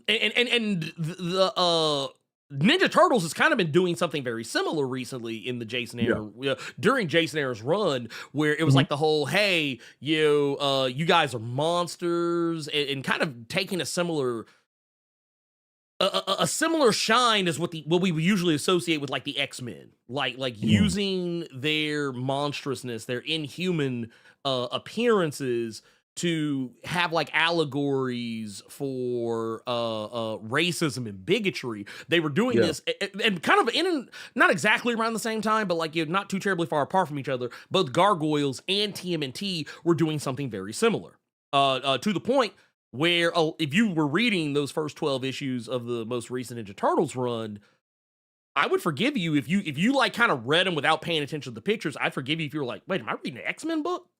Because there was a lot of very similar commentary across those, and Gargoyles was doing the same. By the time you got to the back half of that 12 issues. So yeah, I would actually love to see it and see how they cross it up, especially since if we're keeping it a buck, they live in the same fucking city. Yeah. I wouldn't mind seeing Leo versus not Tony Stark Xanatos. Yeah, that would be wild. No, I'm gonna tell you what. So I would love to see Baxter Stockman look Xanatos dead ass in the face. I would love to see that interaction. I would love to see a conversation between Baxter Stockman and Xanatos. So you know that should be petty. So you want to see Tyler Perry and Robert Downey Jr. having a conversation? I feel yeah. So I want to see. No. See, I'm not gonna let you do that. I want to see Tyler Perry and one of the greatest number ones that ever did it, William Riker. I need William Riker, because I'm not gonna let you sully the good name of David Xanatos himself. William Riker, number one. Am I the only one that always thought Xanatos was a vampire just because his name sounded like? To me, it just sounded like that would be something a vampire would be called, is Xanatos. I felt like he was some kind of demon. Weapon X. We got Weapon X. Yeah. 22001 with 5 saying in an all-out drag out fight, who would win, Monstar or Mumra? Ernie, who would win? Oh man, honestly, man, I kind of slick. Okay, I'm gonna tell you what. So because I have seen Mum-Ra the Ever Living get humbled, actually I've seen both of them get humbled pretty recently. Yeah. Like Mum-Ra almost got clapped by Panthro solo dolo. So Hmm. it took all the Silverhawks to take down Monstar. So Okay. just on that alone, I almost Yeah. kind of slick would say Monstar will probably get that ass. But we're also talking about two very different types of threats with two very different power sets. So I mean that also kind of muddies the water a little bit. But I will say, I almost want to give it to Monstar. I almost want to give it to Monstar because that motherfucker's a whole Okay. problem. But Well, maybe no, he might have been a problem because he was drinking the ThunderCats secret stuff. Space Jam reference. We got Ryan Allison and John Battle in the Blerd Club Golden Age. We got Ryan Allison for 53 months and John Battle for 56. Ryan said, "Hey, what's going on with Ernie and Carter?" I didn't wow. realize that was your name. I feel like I've learned new Thundar the things. Barbarian needs a live action. It's too early for that, sir. Pocket saying you ask for too much shit. John Yes. Battle asked, "What's up, fellas? Currently up here in Vegas as my daughter's security for her company trip. Her mom said, shit. make sure she comes home with me or else. You're not there as your baby's security because I guarantee you your baby don't want you around. You just want to make sure that no degenerates try to shoot they shot at your child in Vegas. I completely understand it. You are in pappy mode and I respect it. Thank you Yes, for I love to see it. 56. God damn, Jesus Christ. Also, Yeah. we got highlight 915 with the 5 says, I shouldn't be surprised, but I'm really disappointed that Joker plot armored his way up the KO bracket. I just wanted to see new people shine. Yeah, I didn't like that either. That's another reason why. Like once again, I feel like I'm not even gonna grab it off the shelf. Nope. Nah, don't do it. Don't do it. Nope. I'm gonna scroll back just a little bit because we do have some others. We got one Streamlabs joint from Fabric 86 over there on the Streamlabs side, which by the way, link at the top of the chat. Is a way to support the channel, and it also ensures we get the full amount of the money that you send us. It is they said they brought all the food and toilet paper again. Yeah, they actually did. Yes. Here at the I saw a picture of some old lady in an Aldi's buying all the bread. Yeah, dude, so Cynthia went out like 2 days ago to go make sure we had like everything that we would probably need here in the house. And like she was telling me that like she was like, yeah, man, she was like everything. Like that was what it was. She said I couldn't even cheap out and buy like the cheaper meat. For what she wanted to make for dinner, because she said pretty much everything was gone. Only the expensive shit was left. Only the more expensive. She couldn't even hit y'all with the spam. Nah, well, I mean, no, we weren't gonna do spam, but I mean, I'm just saying, like the cheaper cuts of meat, because basically she was trying to make beef stroganoff, is what she was trying to make. Y'all catch how he wanted to cuss me out for trying to put spam on his plate? Did y'all catch it? Yeah, no, because we don't. I don't spam in this house. But no, we also. I want to make sure we didn't miss this either. We also had extra with the 64 months of the Blerd Club. Silvermine says we watched it so much because that was all we had. We were talking about Batman and Robin. Yeah, we're talking about Batman and Robin. But no. Bad boy. Yeah. That's it was all a thing. It all existed. But no, I want to go a little bit deeper into this because we actually there was some more stuff that kind of came out of this. But basically, what's going to go here, just to kind of talk about how this is going to play out. I want to pull up this article from actually we already had the article pulled up, but I'm going to read a little bit more from it. It says civilizations collide in the crossover of the millennium as writers Declan Shalvey and Ed Brisson pick up the pieces and ramp up threads from nearly 60 issues of new tales across ThunderCats and Silverhawks mythos. And that is actually not an unfair number because technically there have been about that many if you combine all of the respective series, because you have to take into account ThunderCats is about to hit issue number 25. ThunderCats Lost, oh my God, ThunderCats Lost I think is on like almost 12 something. Okay. I think they're almost here. You know what? I know for a fact, at the very least, I think they've hit like 10. I think they've hit like no, they've got like 10 issues. And then like there's also Silverhawks, which like ran for 10. And there's also been other like you had the Chitara books, and you also had the one shots and stuff of that magnitude. So yeah, it's been hidden for about that long. But says, cresting to a can't miss, climactic crossover for dedicated diehards, and an approachable starting point thrill ride for those intrigued by this blockbuster, which I think is also another good thing. You're able to get new people on board, as we go further into this. It says, critically acclaimed author and illustrator Declan Shalvey kicked off this whole era with record-setting ThunderCats #1, and here he continues his signature contributions to the saga by not only writing but also drawing the first issue of the flagship series, starting in ThunderCats Silverhawks #1. This follows the conclusion of the milestone ThunderCats #25 and the setup special ThunderCats Silverhawks Road to War, an extra-sized, which is extra-sized with 30 pages of story. The kickoff chapter starts it all with a bang. And then we've also got Panthro of the ThunderCats' mission to launch a new satellite high above his adoptive home of Third Earth resulted in an unexpected turn of events that will change the destiny of 2 entire galaxies. Alerted to an anomaly at a long dormant base in the quarantine sector, the Copper Kid, Quicksilver, and Chromium of the Silverhawks set out to investigate. As soon as they land on the Forbidden Planet, they're confronted by a fearsome band of strange, cat-like warriors and quickly find themselves in a fight for their lives. And this right here, and I'm going to tell you, this is the only part where I'm not going to give any grace because I actually hate shit like this. I don't like when people just don't talk. It's like, y'all on the same side. Just have a conversation first. Y'all ain't got to come to blows. But you know what? For this, I'm gonna let it happen because I've been wanting to see this shit for years. So I'm gonna let it slide. I'm gonna allow it. I'm gonna allow it this once.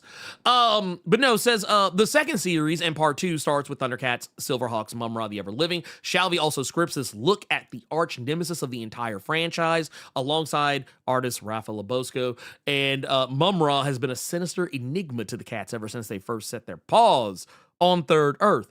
And now the full, ancient, and tortured history of the famous Devil Priest will be revealed, while interweaving with the ever-evolving 15-part epic. The series dually functions as an essential origin for the fans. And then, this is where we get into the one I'm kind of really interested in. Following his fan favorite chronicles of the Silverhawks, the ThunderCats Lost Team, and a string of scintillating specials, writer Ed Brisson writes the third title involved in the crossover, joined by artist Vincenzo Federici.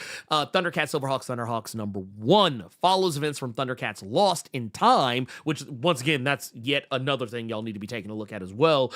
And the Road to War special, starting with the Lost Team trapped in the far future, desperately trying to get back home and prevent the cataclysmic war that could end all of cat kind. They'll find themselves donning Silverhawks bionic suits and fighting in this unknown hostile space and time, which makes me wonder what villains they're going to be up against. I wonder if Monstar is going to factor into this any at all. But yeah, we'll just have to wait and see. It all looks good.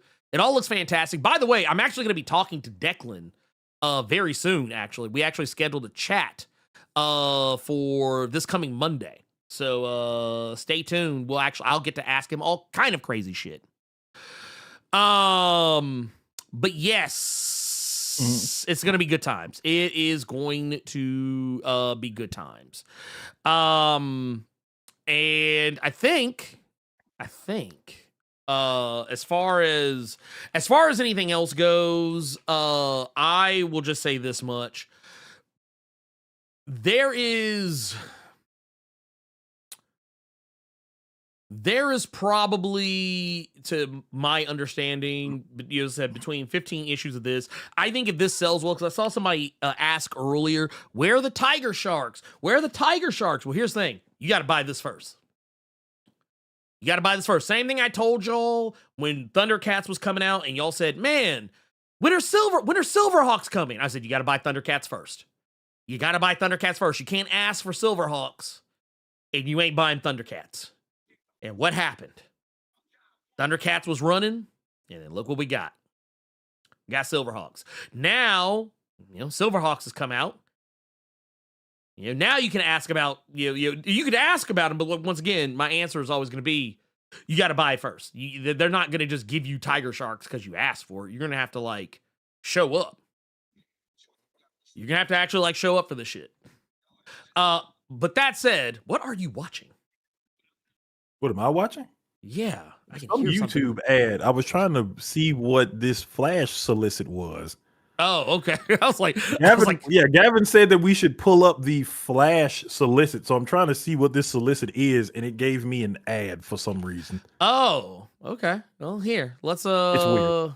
Here, I got it now. I found a Reddit thread for it, and there are people. I feel like he just wanted me to pull this up because there are several people in the comments of this Reddit post glazing the Gidry art. Oh, that's fair. I mean, that's a fair assessment of everything. I'm about to say I have the solicit list because I actually didn't even notice the new solicits. I do want to finish and get these last two chats real quick. You got one from the Real Bone Factory, Blerd Club Gold for 18 months. He said, Ernie, I sent you a Discord DM yesterday on something I'd like to do for the group. If it's okay with you, he'll probably reach out to you after we're done. And then we got another $2.99 from Levester, the court jester, saying Splitter and Hudson watching Days of Our Lives. Oh Lord, that is wild. Yes. I saw the message just now. Yeah, I'm terrible at checking my Discord. But yes, I will be getting back to you after we get done with the show. I'll stay tuned. Stay. Fucking highlight, bro. What? I can't. He said he should. No, I'm just tripping off I shouldn't be surprised that Joker made it to the Final Four.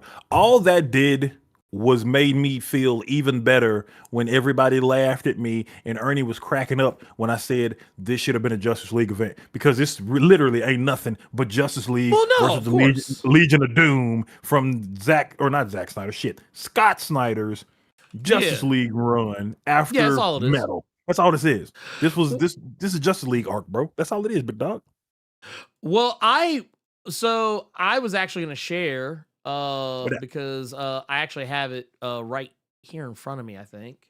I do not want to see a comic with anybody watching in the heat of the night. I would scream. No. This is Gavin's. No. Somebody in the chat was saying no. Splitter and Hudson, they'd be watching in the heat of the night, or Walker Texas Ranger. No, that part, yes. In the heat of the night. But no. I wanted to pull this up because this is actually what I saw from the solicit. Okay. And here, I'm actually we're gonna do a little something fun here. We're gonna enhance. Let's enhance. We're gonna enhance because we can actually do that. But yeah, you got it right here. This is Gavin's work right here. This is which by the way, another one that I pulled up as well. I can send you that cover. I can send you the whole goddamn. Yeah, I can send you that cover. I like that cover because it shows how dumb people are. I want to know. You know what? I wonder which cover it is, because if it's the one I think it is, the train. Yeah, I have it already. Cool. Talking about this one. I want to know, what dummy did you see standing in front of a train like that to give you the idea to draw this? What dummies did you see standing in front of a train right there? I mean, if I can keep it a band with you, he said there's a story reason for it. But I was gonna say, if motherfuckers were eating Tide Pods and shit, motherfuckers stand on some train tracks. So look, I'm just keeping a buck with you. I forgot about that time. Yeah. Tide Pods. See, right there, bam. Tide Pods for Central City. There you go. Yeah. Thank you. If motherfuckers had to be told not to eat Tide Pods, because I remember. There was a brief amount of time where I worked at Target around the time that was going on, and I remember when we had to actually put up the signs. No. And I remember when we would have kids coming in looking for Tide Pods. I remember that shit like it was yesterday. Oh my God.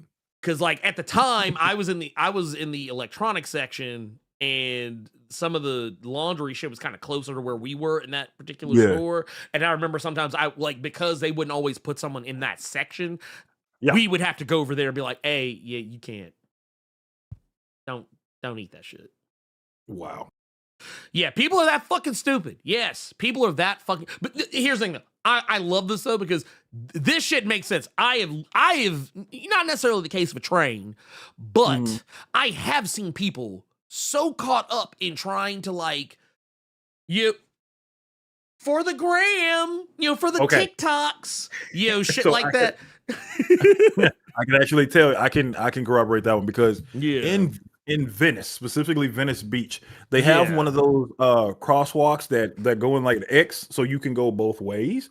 And I have seen men and women stand directly in the middle of the street with two camera crews voguing real quick at the red light and then booking it before that light turned green. That is the craziest shit I have ever seen in my life.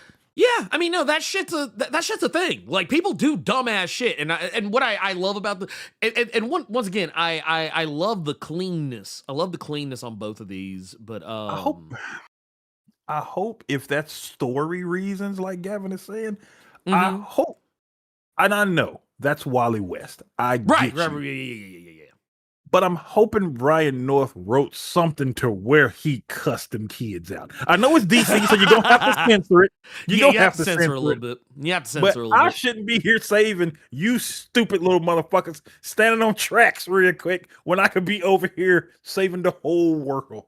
Like no, not an ounce of self-preservation between. Also, you know what? I'm gonna tell you something else. The reason why I also vibe with this, is because on my street, whenever I end up having to like go somewhere or whatever, it never fucking fails. I can't tell you how many times I have driven down the street and a group of dumbass fucking kids is walking down the middle of the fucking road like we're on fucking Stand By Me or some bullshit. And the motherfuckers act like I won't run them over. Oh, the homeless do that down here. Yeah, Up it's here. like, and they'll turn around. You'll They'll be look at pulling you- up behind they'll them. look at you crazy. Oh, no. I saw a motherfucker one time, like, because the street next over from me, they'll be playing basketball in the street. Yeah. And I remember one time, some of the other kids had the sense to get the fuck out the way. But, like, there was one kid, he was like, oh, no, man, I got to get my and one. He was like, saw me, and then started, like, doing crossovers and shit, and threw up the shot. Bricked, mind you, like a motherfucker. And as I drove by, I just rolled my head out the window, just like, all that, you still miss. And just drove off. I actually pulled a 50 Cent on dude. I actually pulled, I pulled up slow and just like. See, all that did was remind me of that comic shop I showed you that had a distillery section, but it just said bricks under it for the distillery. Oh my God, that show. Okay, Flash 32. Read this solicit. Let's see what this solicit's talking about. So, okay, here, actually, I can just do this. But yeah, it says here, okay, so maybe Flash's world's gone crazy and maybe he's having to run around the city several times a minute just to save people from themselves. Exactly. But at least things can't get worse, right? I don't know why people still use that rhetorical construction. Every time you say, at least things can't get worse, you're just setting things up to get way worse, Wally. In this issue, escalating stakes, flashes of insight, and a strange and unexpected team-up that brings Flash and Captain Cold together. I can't wait to see how that plays out. With the fate of Central City hanging in the balance, told you, things could get worse. Sheesh, Wally. Come on. I'm going to tell you what I like here. Okay. I'm gonna tell you what I like here. What I love about this. What I think is actually gonna make this really interesting. I want to kind of go back to something that I really enjoy about this whole thing. Let me hear. Is that for one, yes, it is still Wally West. It's still Wally West in the driver's seat, or rather on the treadmill, so to speak. But also what I like about this is I feel like this is going to be one of those books where we're going to get to have fun. We're going to get to have fun, which, and I know some people are probably thinking, well, wait a minute, we've been having fun Flash books. Yeah, we have. Sort of. I feel like Jeff Lemire, no. Cy Spurrier just recently did Flash. I feel like Cy's Flash, well, I found it enjoyable. It was just doing way too much for me. I don't know. It was something about it. It was it was a lot, and maybe one day in time I'll find love for it. On a you know, I don't know. Was that Barry that killed killed the other heroes and Heroes in Crisis? Was that Barry? No, that was Wally. That was Wally. Okay. Yeah, that was Wally West. Yeah. That was probably like the last little bit of Flash I read, and then he was depressed. Because it was Flash War before that. And I thought Flash War was after. Maybe it was shit. I just remember them two motherfuckers was getting into it with each other, but yeah, they were getting into it, and then one was always depressed because his world was gone because of the rebirth stuff, and then he got digivolved into Dr. Manhattan for a minute, even though I did like the blue drip. I did like the blue drip. That's the only reason I was reading. Yeah, you're right. It was yeah, that was it. Yeah. But yeah, dude, I hadn't read a Flash since that because I didn't like that they had my guy. He just sad and depressed. Yeah. Y'all could have he could have been given a happier ending than that if y'all got. I'm gonna say this and then we're gonna move on. Yeah. Oh, I do have one other thing to add too, but that's another. Yeah. Cool. We'll get to that. But I do love the fact that we have all these speedsters in the DC Comics realm, and don't nobody complain about nothing. Except which Flash should be front and center at the time. Don't talk about the other ones. Yeah, because there's several of them. The only reason why I think there should always be a case made for Wally. The reason why I think there should always be a case made for Wally is because he is the Flash that most of us know. Yeah. Like anyone who is our age or in and around our age, you weren't fucking with Barry Allen. I'm keeping a buck with you. You weren't fucking with Barry Allen. You can't convince me otherwise because Barry Allen was gone. Like a lot of people forget that Barry Allen was gone to glory for some years. All that shit that we usually associate with Barry Allen, and I blame the TV show for it because I feel like the TV, the cartoon or the TV show? Well, no, actually, I blame all of it because whenever they did anything with Flash, like in TV or whatever, they always use Barry. They don't ever use Wally West.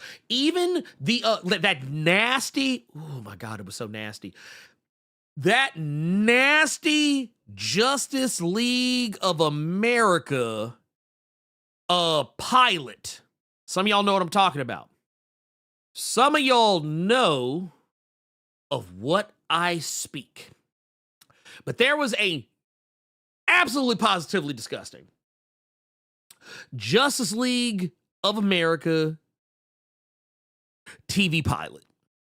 Okay. And like I said, we've talked about it before, but I'm just gonna go ahead and say it right now, just for everybody's re-edification. It was fucking terrible. Okay?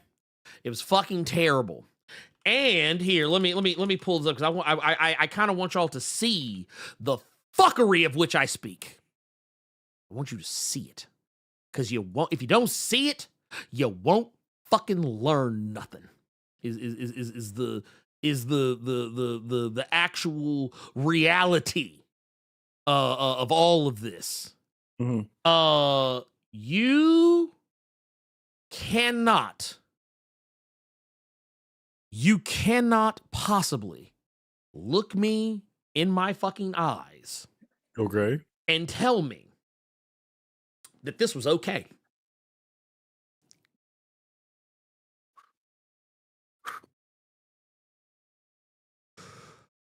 This was awful. Carson, I don't even want to see this shit no more. He's like, get the shit out of here. He's like, and here's the thing. God. This was supposed to be Barry, but but the way that they depicted Barry, he was acting more like Wally. And a lot of the stuff that they give credit to Barry Allen for is shit that Wally was doing. Ugh. Like a lot of the stuff that we associate with Barry, it was all shit Wally was doing first. Like it's ridiculous. It's ridiculous. Also, Carter, did you know your girls? Did you know your girls? He said, "Is that the tall dude from Night Court?" And I know exactly. Yeah, he's talking about Bull. He's talking about Bull. But no, look at this bullshit right here. Look at this shit. God. Look at this nastiness. No, Look at this thank you, nasty. Got fire. Why'd y'all drag fire and ice into this? No, thank you. Why y'all drag fire and ice into this? What is this? And then, oh my god! Then you had like a portly. You had a portly Martian Manhunter. That's a word to use. Dennis Camp would never portly. Jesus Christ. I mean, but here's the thing though. And I want y'all to understand. Like, look at this shit. That was Martian Manhunter. Why is he turquoise lantern? Exactly. Yeah, he most definitely tried to win that Batman and Robin Batmobile. Taco Bell. God damn. I was like, man, we had a portly Martian Manhunter. I was like, what is this? I would gladly pay you Tuesday for a hamburger today. I'm sorry, but yes. Also, yes, I do want to go back to this. The flashes of insight. Actually, I kind of like that nice little a little flourish there, and I have no doubt it'll never. I can rest secure and safe in the knowledge it'll never be paid off. Wink, wink. It'll be paid off. But here's the thing. I have a personal request, Gavin. I don't know if it's too late, but can we bring back the Flash facts? Can we bring that? Can we bring back those segments of the old Flash comics? Can we? Because yeah, like I said, I'm a the Martian Hamburglar. I'm done with y'all. The Martian Hamburglar. Okay, yeah, all right. We got a $5 super chat from Entertain Me. Saying, Yes. I met some people our age who really weren't reading DC or comics in general until the New 52, which had Barry as Flash. Well, yeah, no, yeah, anyone who came in late, but I'm talking about people who were actively reading comics back then when all that shit was happening. If you were reading comics between like 85 and like I would say like up to like the late 90s. Yeah. You were reading Wally. You were reading Wally, big dog. You're reading Wally. I would also kind of push. I appreciate the 5, but I would also kind of push back on that a tiny bit because even if they weren't reading DC or comics in general and they didn't start up until the New 52, I want to say they were interested in comics, which probably meant they watched the cartoon, and that was Wally. Well, so, exactly. That's exactly my point. Yes, thank you. That's my only little bit of pushback to that. Yeah, because Gavin just said too, it's the same way that we had John as Green Lantern. Yes. People didn't. There are people who grew up on that Justice League cartoon who didn't read DC comics, but they watched that cartoon, and as far as they were concerned, John Stewart was Green Lantern. They didn't know who that white man was. I didn't know. They did not know who that white man was.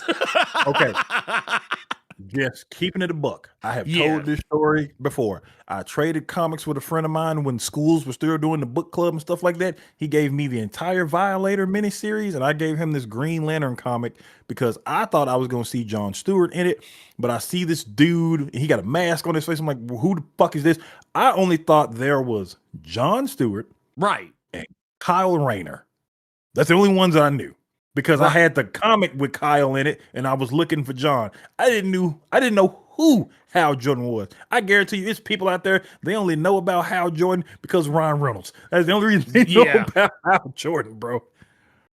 So, but again, thank you for that 5. Yes, no, appreciate it.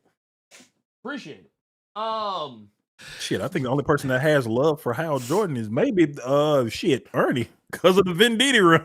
and here's the thing, and I think I said this before, that Hal Jordan and the Green Lantern Corps book, Hal was not even really like the main focus of it. John and Kyle and Guy were the ones who were really getting. I mean, Hal is there and he's like kind of like leading the charge, but that book spent just as much time with John as it did with Hal, if not more so.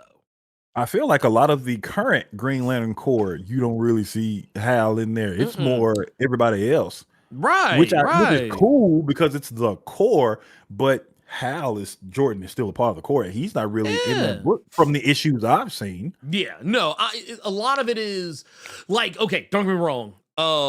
So when you start off Hal Jordan, the Green Lantern Corps, what's actually going on is that, yes, Hal Jordan is there and he's doing stuff and things, but what it actually focuses, at least in my opinion, what it focused more on was John trying to get the Green Lanterns back to good, trying to get them back on track and protecting the sector and trying to get back to brass tacks on some Green Lantern business. And it's really, dude, honestly, I feel like John and Kilowog both had more shit going on than Hal did in that book to be a book called Hal Jordan and the Green Lantern Corps. Hal Jordan can't get his life together. That's one thing I can say about current Green Lantern, and then I want us to move on to another crossover we're going to talk about real quick. But the one thing about the Hal Jordan stuff I thought was funny, I didn't really like the current Green Lantern stuff because they did the whole thing where Star Sapphire was with someone else. She was getting married to that guy. Hal Jordan came back. She leaves her man at the altar. She pulled a Whitley and Byron. She went right to Dwayne Wayne and just left Byron at the altar, which then turned this man into the goddamn Sorrow Lantern that's just running roughshod. And they didn't really, in current Green Lantern, they didn't really do a payoff to that.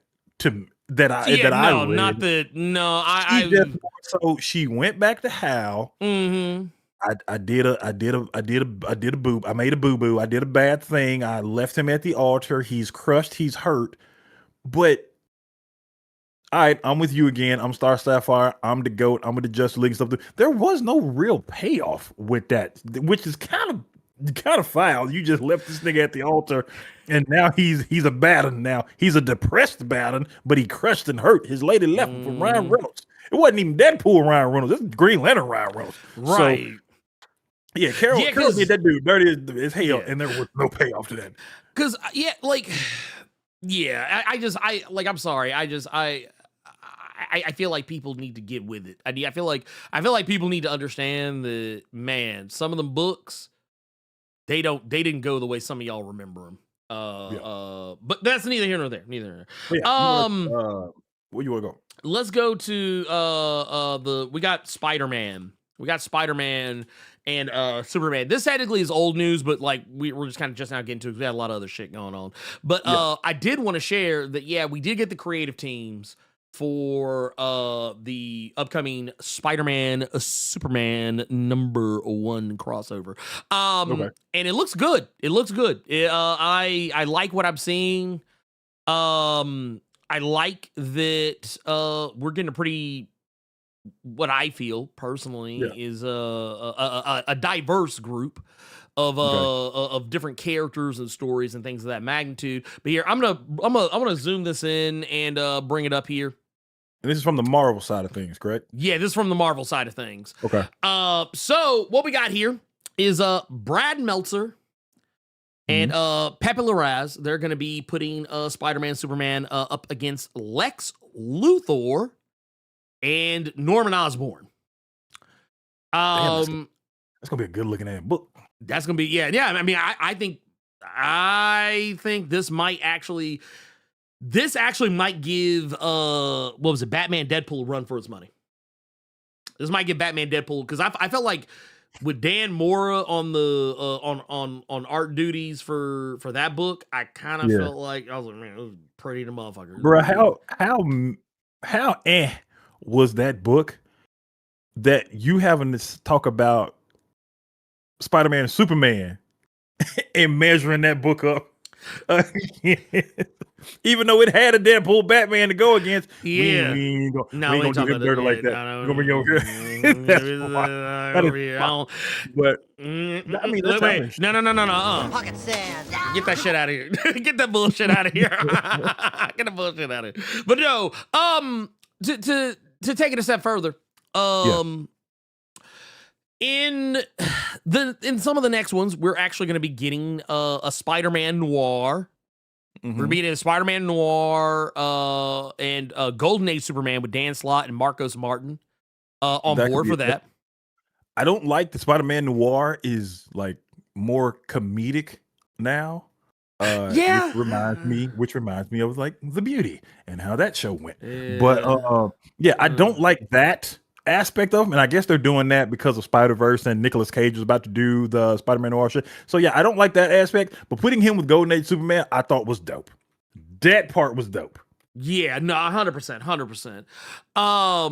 And then we also got Jeff Johns and say what you will, but I don't give a fuck about Jeff Johns. But Gary Frank, who I actually am a fan of. That Gary Frank. That's what? What'd I say? Anyone who watched the Twitch stream from last week, you know why. yeah, there you go. Exactly. Yeah, we won't give a fuck about Jeff Johns. Yeah, we keep moving. Kiss my ass. But no, it's gonna be basically what they're gonna be doing here is they're gonna be putting the Superman and Spider-Man families against each other together, with Mysterio being at the forefront of it, being the whole reason why. And then we're also going to be getting, what were we about to say? Oh, no, I'm saying that's going to look good because I like Gary Frank. Yeah, no, Gary Frank was the only good thing about Doomsday Clock.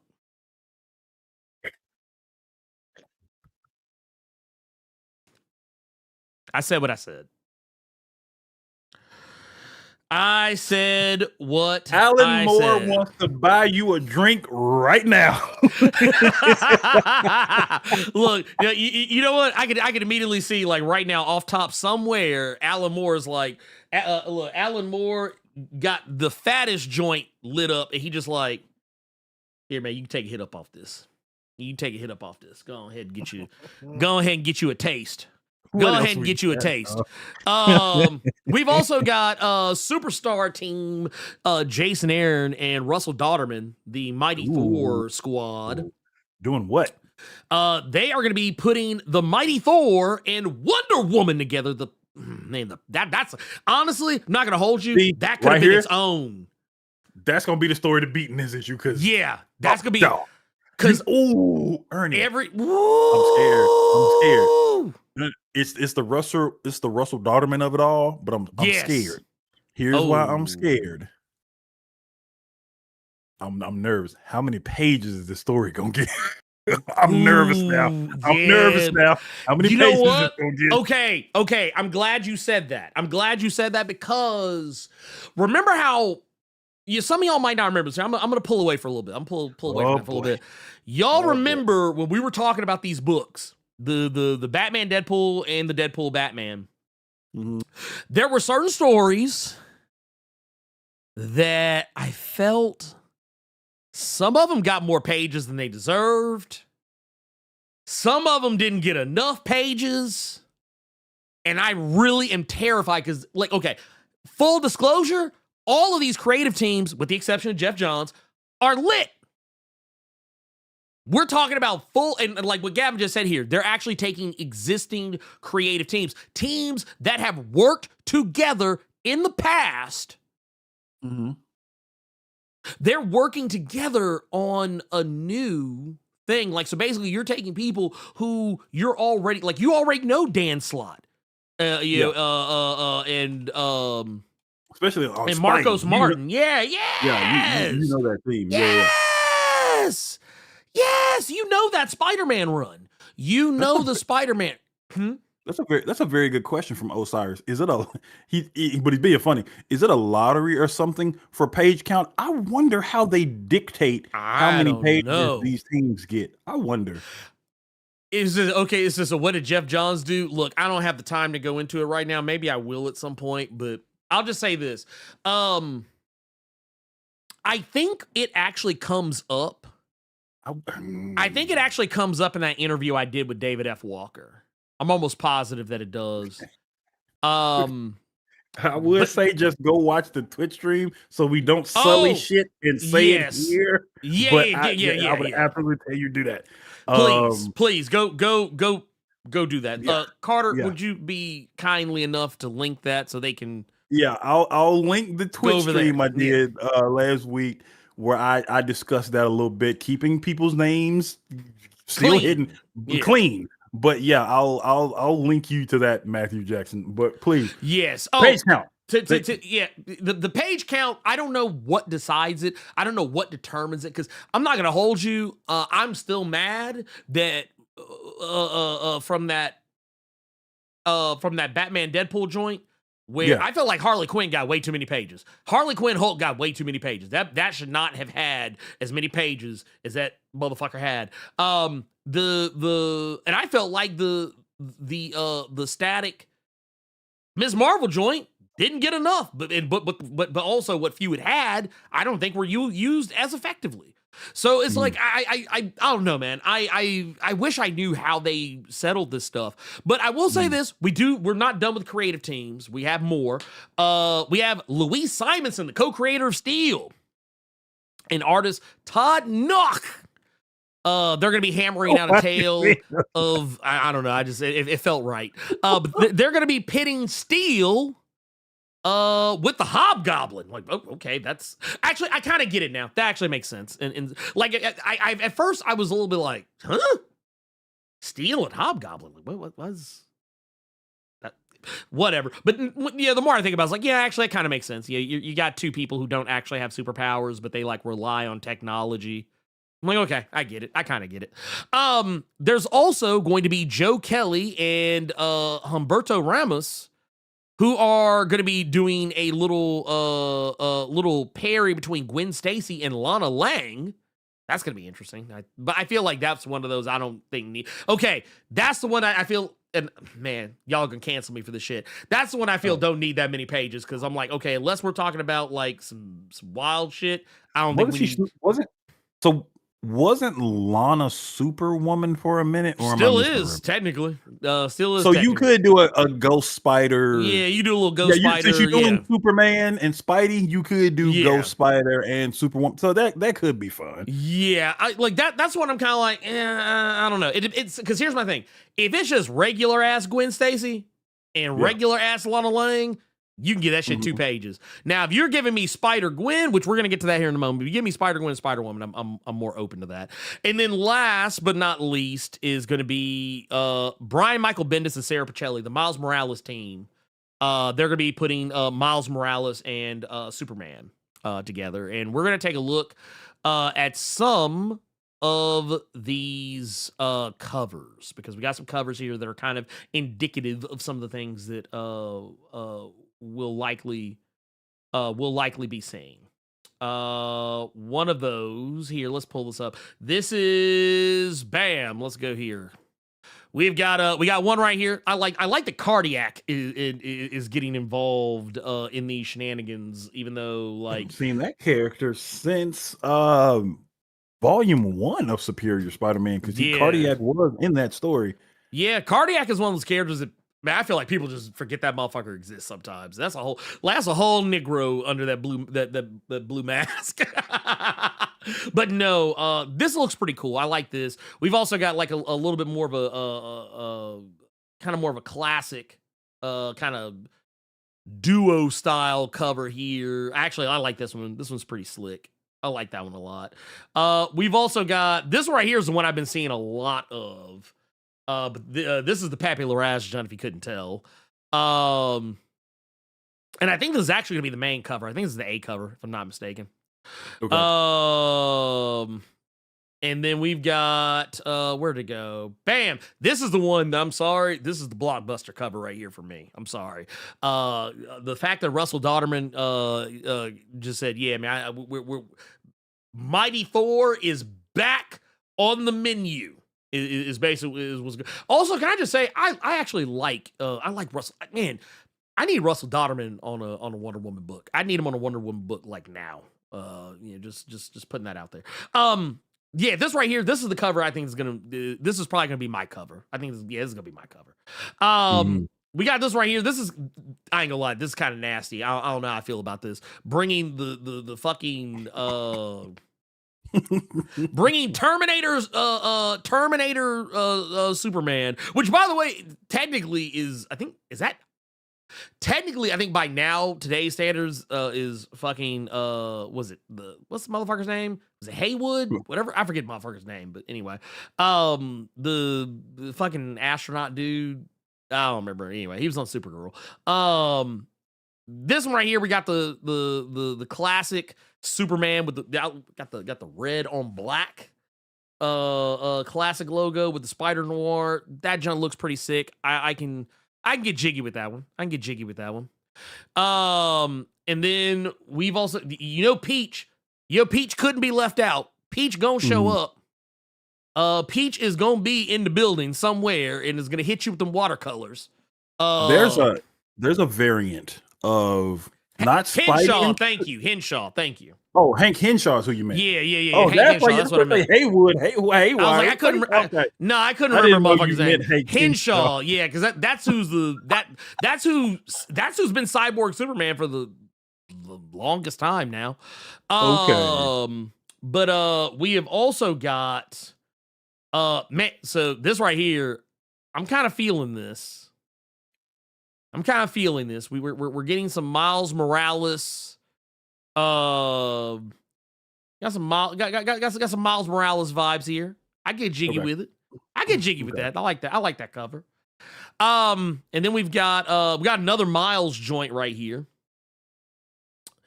Though, not gonna lie, I don't like the way Superman is looking at Miles. It's the way he is looking at Miles is like, I don't know.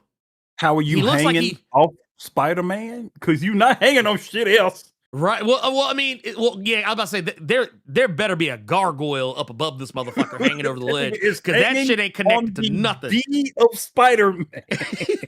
But I also feel like Superman is looking at Miles like Superman. Yeah, when you walk down the aisle of the buffet, and you're like, ooh, I don't know, that I might want that. That looks good. That's how he's looking at Miles, and I don't know how I feel about that. It's like I feel like Miles is gonna disappear by the end of the story if this is the case. This is the I like Thor being involved in here with the steel of it all. But Hammers, Brothers and Hammers. I'm here for it. I accept this offering. And then we've also got this is actually kind of gangster right here. I like this. Superman flying and got Spider-Man upside down and web swinging underneath. That's pretty goated. I like that. I like it. So you just read off Spidey and Soup. I actually have Soup and Spidey's crossover info as well, and the creative teams on that one. I just sent you the link for that one. So let's see how you feel. Let's see how you feel about this. Okay. So here we go. I'm gonna read off the stories for you all since he just read you all the Marvel. Yeah, go ahead, go off, King. So we're gonna have Mark Waid and George Jimenez writing a story with Clark Kent and Peter, journalist mode. Yes, we have a journalist story, right? And we're also gonna have Tom King and Jim Lee tell a tale of Lois Lane and Mary Jane Watson. That could be, I wonder how many pages that's going to be. Well, here's the question, though. I can't remember. Is Lois... Because I know Lois seemingly had lost the Superwoman powers. I wonder if she... Yeah. But I've recently seen her back in the fit, so I haven't read the most recent Superman, but I remember seeing somewhere it looked like she still had him. And MJ is Venom now, so it's like, I wonder if any of that plays into her, or are they just playing him regular. That is what I'm curious about. But yes, carry on. Okay. All right. So we also got Matt Fraction and Steve Lieber writing a story about Jimmy Olsen and Carnage. That is gonna be disgusting. The man himself who feels that both the left and the right got some bad on both sides, Sean Murphy, he's doing a story with Superboy and Spider-Man 2099. That's gonna be so. That's gonna be interesting. It's gonna be interesting. Ernie's favorite girl, Gail Simone, is gonna be teaming up with an artist by the name of Belen Ortega to do a story with Power Girl meeting the Punisher.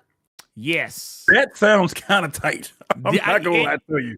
It only really gets enhanced by the fact that Gail has written Punisher before, so now that kind of I feel I ain't gonna lie, I almost feel like Gail got put on this Yeah. Not just because of past work on Punisher, but also because of that interaction, that famous interaction that went viral a ways back, where someone tried to claim she didn't know anything about Punisher, and she was like, "That's my name right there." Yeah. And wait, why are we hyping up variant covers? This is the very thing that messed up the industry before. That ain't what messed up the industry. And it's variant covers that look cool, boy. Sit down. Now hold on, wait. No. I want to settle something here, because I think somebody needs to understand something. Variant covers didn't fuck up the industry. I'm gonna tell you what fucked up the industry. The speculator market fucked up the industry. The collector market fucked up the industry. And by product of the collector and speculator market, people only buying comics because they thought they might be worth something later. It also kind of pushed the comic industry, like major publishers, into doing some dumbass bullshit to kind of play along with it. So, like with that absolute death of Superman I just brought up earlier in the fucking show. Also, fuck you, because this is right. Variant covers keep artists paid. So again, respectfully, boy, sit down. Sit down. Thank you. Thank you. Variant covers were part of the speculation market, though. Go on somewhere. Go. Relax, go. Ernie, relax, relate, release. I gotta hit you with a different word real quick. Yeah. Okay. Said don't beat him, Ernie, just a kid. Just a kid. Anyway. Okay. Christopher Priest, the man who made the GOAT, white privileged Panther writer himself, Christopher Priest, and Daniel Sampere, who is killing it on Wonder Woman, shows us a time when Superboy Prime, who does read comics, decided to visit Spider-Man right after he got the black suit. Wow. So wait a minute. So this is going to be, so you know this is going to be meta as fuck, right? Mm-hmm. So I want to know, so how many retcon punches are we going to get? How many? I don't think he's going to do. I don't think Priest would do that. Priest would never do anything. I would like to direct you to Quantum and Woody. Greg Rucka and Nicola Scott take us on an exciting race between the Daily Planet and the Daily Bugle. So that'll be funny. Wait, so does that mean we're gonna see Perry versus Jay Jonah? Yes. That sounds hilarious. I'm here for it. That sounds fucking hilarious. I'm here for it. With this is gonna be Jeff Lemire and Rafa Sandoval. If you all are fans of the of Absolute Superman art, we finally get to answer the age-old question of who would win in a one-on-one, Pa Kent or Uncle Ben. I ain't gonna lie, man. I really don't want to see these two old white men like actually getting along, knowing Uncle Ben about to get sent to the gulag. He says, just kidding. Those guys are too nice to fight each other.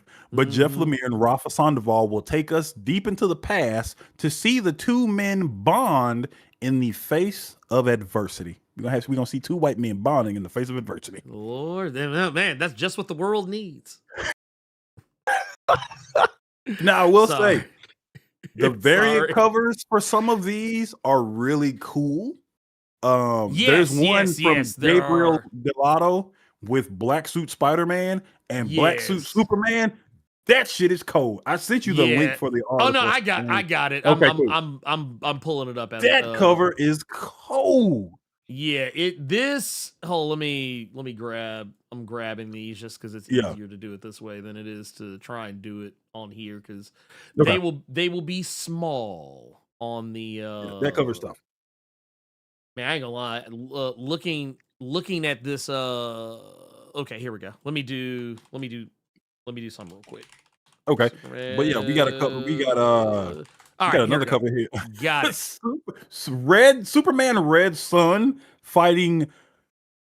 For a split second, my ass thought that was Rec Rap, and I was going to fucking scream. But no it's not. But this cover, that's cold. This cover, that's fire. That's probably getting got. That's probably the one's going to make it a virgin cover and blow that joint up. I'd hang that. That is cold. That is tough. That is Absolutely cold. I like this right here with, man, dude, first off, Luthor getting the web in the face and getting yanked into a fucking left cross is kind of nasty, but I'm here for it. They're like the Ninja Turtle shit. I thought he was gonna hit the screen, or like he gonna hit the front of the cover. Right? But yeah, that was cool. This one's pretty cool. I like this one right here. It's a little bit more of a simple one, more simple cover, Yeah. but I'm here for it just the same. Yeah, this one, yeah, the hulked out, like a hulked out Spider-Man. It looked like the Spider-Man when he got the little shit that turned him into the actual spider. If you've watched the cartoon, that's what that looked like. Yeah, it does, a little bit, yeah. And then That's you've got David Nakayama out here just doing everything. I like that because you got that kind of like that Kingdom Come vibes. We got like kind of classic Spidey. This right here, this is the one that's kind of like in Prime and Black Suit Spider-Man. That's kind of what I will say. Knight Returns, Lightning Bolt. This I feel like should have been a story. This I don't should mind have been seeing Power Girl interacting with the Punisher, but Power Girl and Black Cat could have been cool. That could have been tight. Yeah, this should have been it. Yeah, this, and then also I kind of want to go backward because I kind of jumped ahead, but we got this one right here. This one's, like I said, kind of indicative of one of the ones we saw for the Spider-Man Superman. Crane. Yeah, Clayton Crane. Not look like Clayton Crane, but I'm thinking it's just because I've seen so many of the X-Force covers for him that looked like they were done digitally, but this one does not. I've never seen this much color in a Clayton Crane cover before. Same. I've never seen this much color. Of course, we also got the Art Germ joint right here, and someone will swear up and down it's AI, but it's not. This is just, this is like, and once again, I want to make something clear. If you've never actually watched or like if you follow Art Germ, like Stanley Art Germ, you follow him on socials, watch the process videos, you'll quickly discover it only looks like this because of the color process. Like his art looks exactly like this in pencil. I mean, obviously not colorful, duh, but like everything else, it's the color that does that. And it's largely what AI tries to recreate. We've also got this one right here. Here's Raphael another Albuquerque. Yep. Old Albuquerque. Which I'm here for. I'm here for that. I like it. I like that a lot. And then we've also got this one right here, which is also this is George Mendes. I think this is the actual cover. This is the A cover. This is the A cover right here. Which, like I said, I love it. I like all this shit.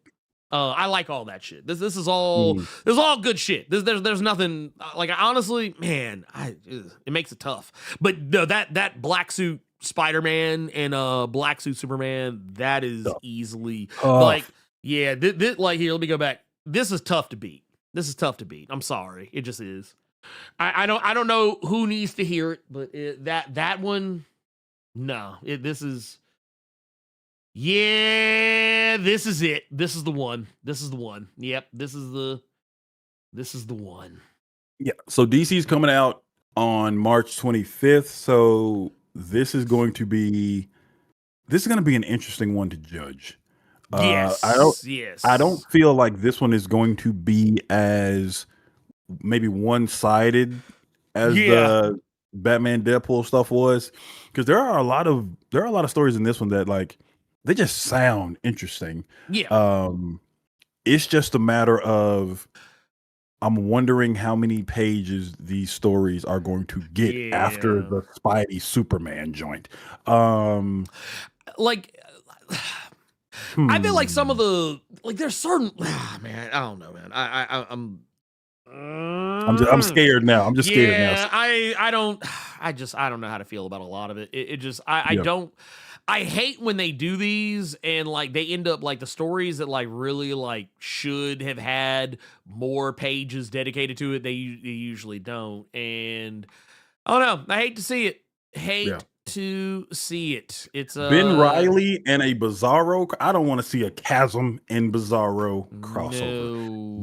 No. Yuck with a capital W. Yeah, I'm not gonna hold you. I'm super straight on that. Like, That is GNORW gross. Yes, in so many ways. That is, that's terrible. That is objectively fucking terrible. Now Just that I could have very easily seen being a crossover in one of these, but I What's would have that? hated reading it. Rec Rap and Bizarro.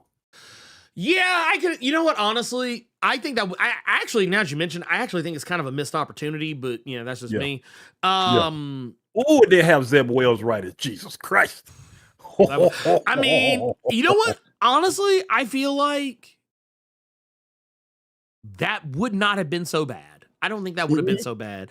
I think it could have been interesting if done correctly, if it's handled well. And honestly, that's one of those that could just as easily be one of those like little 2-page whatever's. Yeah, and that's exactly what I was thinking about too. The fucking the Green Lantern rocket joint. Just give it that. Yeah, just give it that. Get it in That and out. That would have been a fun one. But in and out. I don't want to see anything with Kane Scarlet Spider because I'm still pissed they have never re-released that book because that book was fucking fantastic. So let's get to our last little bit, which is the Blerd Cave calendar. Oh yeah, for the first week of February, the month of love. February. Is how some people call it. There you go. There you go.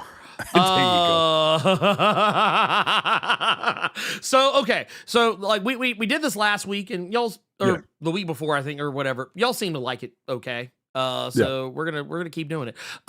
We talked about the this week and the previous the previous week and what's coming up this week, but now we're gonna be talking about what's coming up in the next couple first of weeks. Week of February. Yeah, first week of February. What's going on? And just trades, hardcovers, nominees. That's all we got. Don't ask for shit else. The 1st of February, first week, coming out on the 3rd, is more. It's the continuation of the saga of Bruce Lesnar. Lesnar. We're getting Absolute Batman Volume 2. Abomination is going to be coming out on the 3rd. So I love that that's the name of the arc. That's what they named the hardcover, just as a middle finger to the Bane creator. I love it. So yeah, man, it's coming out February 3rd. So you already, and with DC, something they've been doing recently is they're releasing the trade and the hardcover at the same time. So you just pick which one you want off rip, and you don't have to wait for the next one. That was a really dope arc, and we got to see a tiny bit of the plot armor that Batman always has, but just did a little bit because of how it ended. Because that boy should have died several times over with them rights and lefts that Bane was giving him. Yeah, but also like it's that we're getting like 8. We're getting like 8 issues out this bad boy. Yeah, we're getting 7. We're getting issues 7 through 14. Actually, 7 through 14. So yeah, that's actually pretty gangster. I'm not gonna hold you. Like, now they could have done right by us. But I get, they're gonna save it for the next arc for sure. They could have gave us the annual in this one. They could have, but they won't. No, they ain't giving that away. They ain't giving that away. They gonna make you have to get that. They're gonna put it on volume 3. Yeah, they're gonna make sure it's get the volume 3 because they know you want it. The next thing that we have coming out. Okay, I see what you mean with League of Comics when you go back. And they that it resets everything. Yeah. I see what you're talking about. So this one is I don't know about this one. You know what? We ain't gonna talk about that one. Something you brought up that you spotted immediately coming from Image from Darwin Cook, who I'm currently reading because I'm reading the Catwoman Trail of the Catwoman, the Spirit. The complete Spirit Connoisseur edition, which is just fancy all around. Right? People were talking about this with me on Twitch stream last week, saying that I should read the Darwin Cook Parker series. If you don't know about that, that's where the Mel Gibson movie Payback came from. Yeah, Jason Statham, he did a movie as the character. That's all the same character. Just if you didn't know. I didn't know he did the Spirit, and I would actually love to read this because now that I've been reading something with Darwin Cook where he's writing and doing the art, yes, this is kind of dope. This actually collects the Spirit 1 through 6, 8 through 12, and the Batman the Spirit one shot. And this is going to be coming, man. That's cold. That's 324 pages right there. Yeah, and this is going to be coming out February 4th. And this is one of those books where you trying to just jump in to see how you feel about it. Because I want to read this so I can get the movie out of my head. Now, I've never seen the movie. I've only heard about the movie, and everything I've heard about the Spirit is just the majority is just negative. So knowing that Darwin Cook was on the book for a little bit, and not even a little bit, he had several issues in it. I wouldn't mind reading this bad boy to see how it is. One of Ernie's favorite characters. She has a trade coming out on the 3rd of February. A woman who had, I think we said, she way over the Undertaker. I think she had a 50+ year undefeated streak, and it finally came to a screeching halt. Absolute Power is going to be coming out in a trade on February the 3rd. The streak ended. It's over. So it's over. So it's going to get all 4 issues of Absolute. No, but no, carry on. Carry on. Because I want you to say what you're gonna say. Because I'm gonna say it's gonna make sense after you say it. Okay, so this trade, it's not coming out in the hardcover because we already given y'all Absolute Batman on the hardcover, but it's collecting Absolute Power 1 through 4, and then Absolute Power Ground 0 for a hot 20. I don't like that. Yeah, I like that decking out. Where were you when the wall fell? I like that. I like that. Where were you? Yes. This is when the streak ended for Amanda Waller. But please, what were you about to say, Ernie? No, so yeah, it was for me. It's the fact that I feel like there should be. I feel like it should include. Some of those other they're because Absolute Power had a lot of one shots in it. Yes, it did. And I would forgive anyone who doesn't remember, but they also had a Task Force series that I feel you kind of need to read.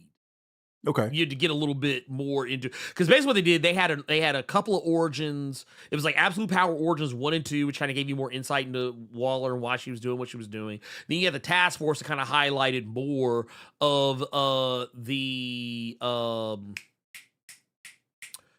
more of the Amazos. And then you also had Super Sun, which also I won't say is the most pivotal thing in the world, but does kind of explain why some shit happens towards the end. So like I feel some type of way that they're kind of giving us the bare bones event, but honestly that's probably par for the course with a lot of books. Honestly, when they release like events in trade, we will probably have to wait until they do like a full on Absolute Power like collection to get the whole thing, because I actually thought Absolute Power actually ended up being really good. And y'all remember, I hated that. Like when that shit was, we were reading the solicits, I was like, bro, get this shit out of my face. I was like, get this bullshit up out my face. I don't want to see this shit. And then I started reading. I was like, oh, wow, this actually is slick good. Goddamn. Okay. So, next up. Yeah. What else we got? Actually, I know a couple you might be looking at. Oh, no. So, on February 3rd as well, we got to do an omnibus for y'all. We got to do an omnibus. One of the greatest Marvel heroes, in my opinion, in I'm going to say the past 15 years. This is up there to me. He finally has his first omnibus coming out. It's coming out February 3rd. The Sentry, ladies and gentlemen, the Golden Guardian of Guts has his very first omnibus coming out on February 3rd, and it's going to collect not every story that he has ever been involved in, because there's so many goddamn New Avengers issues that ain't up in here. But I'm shocked they didn't put some of the Dark Avenger stuff in here, because that was like literally about him.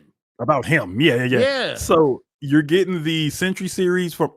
Okay, let's just get. Well, no, I'm not gonna disrespect you like that. It's gonna collect Century from the year 2000, issue numbers 1 through 5. I think that was the Jay Lee stuff. It's gonna have the Century Fantastic Four from 2001. It's gonna have the Century X-Men one shot, the Century Spider-Man one shot, the Century Hulk one shot, the Century versus the Void one shot, all from 2001. The New Avengers run from 2004, issue 7 through 10. Century 2005, numbers 1 through 8. The Age of the Century from 2008, numbers 1 through 6. Fallen Sun, number 1, which nobody read. The only run in this whole omnibus that I want is the Century 2018 series that Jeff Lemire did. That's issue. That is all 5 issues of that, and then the most recent series they did from when he was killed during the King in Black, and his power was split between several individuals, and that was given to a character that Marvel ain't finna do nothing with. But it also has that series from 2024. It has all 4 issues of that many. So it's a lot of Century, but not all the Century that really should be up in here. Like maybe Dark Avengers should be in this. Dark Avengers should because the shit that they put in Thunderbolts.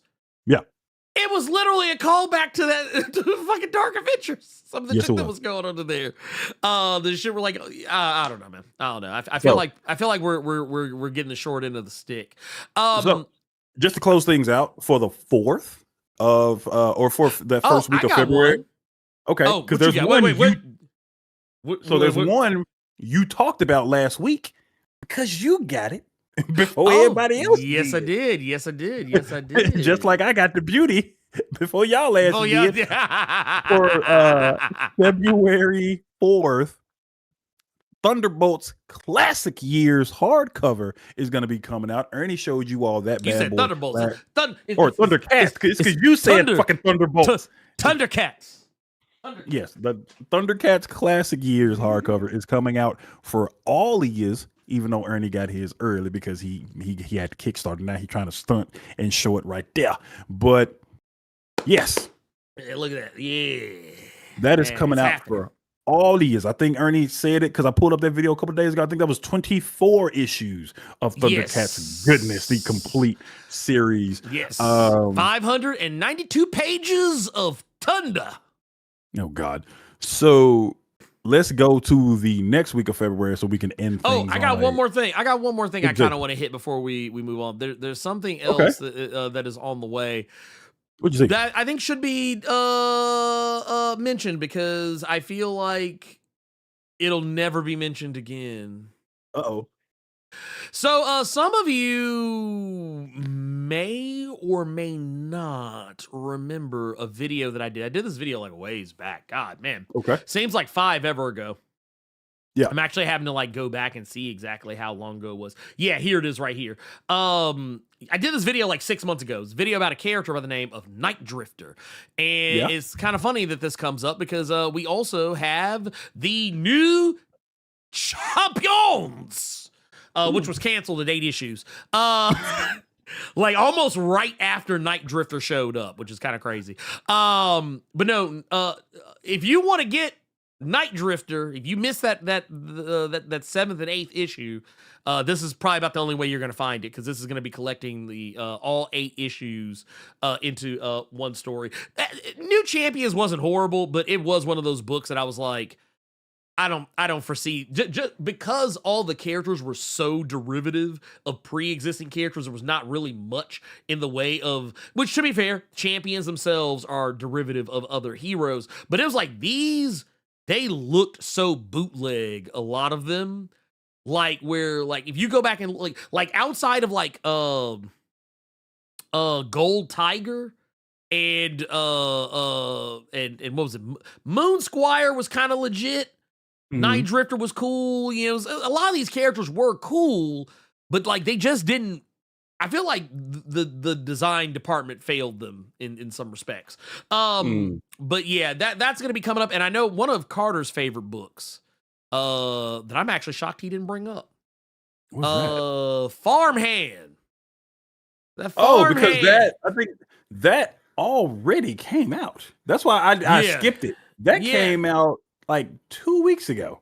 Well, I think it's kind of similar to that situation you were talking about with the comic shop. Yeah, maybe I guess I don't know, but yeah, the end of Farmhand is here. But once again, literally on the way. Yeah, so this is gonna collect the 21 through 26, wrapping up the story. So if you are a fan of Farmhand, get it while it's hot.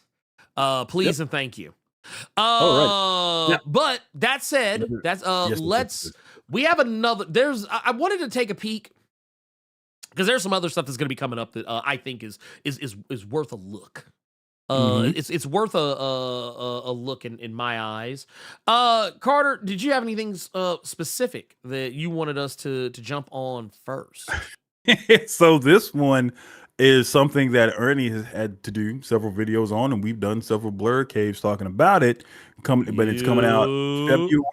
It's coming out February 10th, and Ernie just got through asking me if I'd read one of the Fallout books from this book that's going to be coming out on February 10th. Marvel is releasing One World Under Doom. In a trade, not a hardcover. You asking for too much. Is gonna have the entire 9 issues of One World Under Doom. Of which there should only be 5. $30. Yeah, $30. I love that they keep jacking up the prices on certain things because, like, I brought up the all new Wolverine where they're trying to sell that for $60. I keep looking at House of X Powers of 10 in my comic shop, but they want $75 for it, and I'm just like, I could never do that. But yes, One World Under Doom, the entire 9 issues, where at least to me, that art was A1 from RB Silva in goddamn issue. No, RB was cutting up. RB was cutting up. I'm not gonna be the one to say it should have been 5. That was the Blerd Without Fear that said that there. Yes, I did. I look, the words of the Blerd Without Fear are his and his alone. Yes. But I stand by every fucking thing that I said. So something that go ahead, please. Oh no, so this is one that I actually kind of forgot about. And I don't know if you saw this, but did you know that Minor Threats is getting a library edition? No, really? Yes. Also dropping on the 10th. Minor Threats Library Edition, Volume 1 hardcover. Can't wait to see what the next one's going to be. Because they've right now they're on their 3rd. They have lots of like spin-off books, but like as far as like the main, like this is the main core book right here. And this is actually going to have, it says Library Edition Volume 1, but it's actually the first 2 trades, more or less. It's the first 2 trades right here, 272 pages. This shit's going to be heat. And guess what, Carter, guess how much it's going to cost? How much? $50. Well, you know what? Oh shit. Well, that's pretty standard. I was going to ask you how much was all in there again. So it's the first 2 trades. That's not bad at all then. Yeah, that's the first. It's volume 1 and 2 of Minor Threats.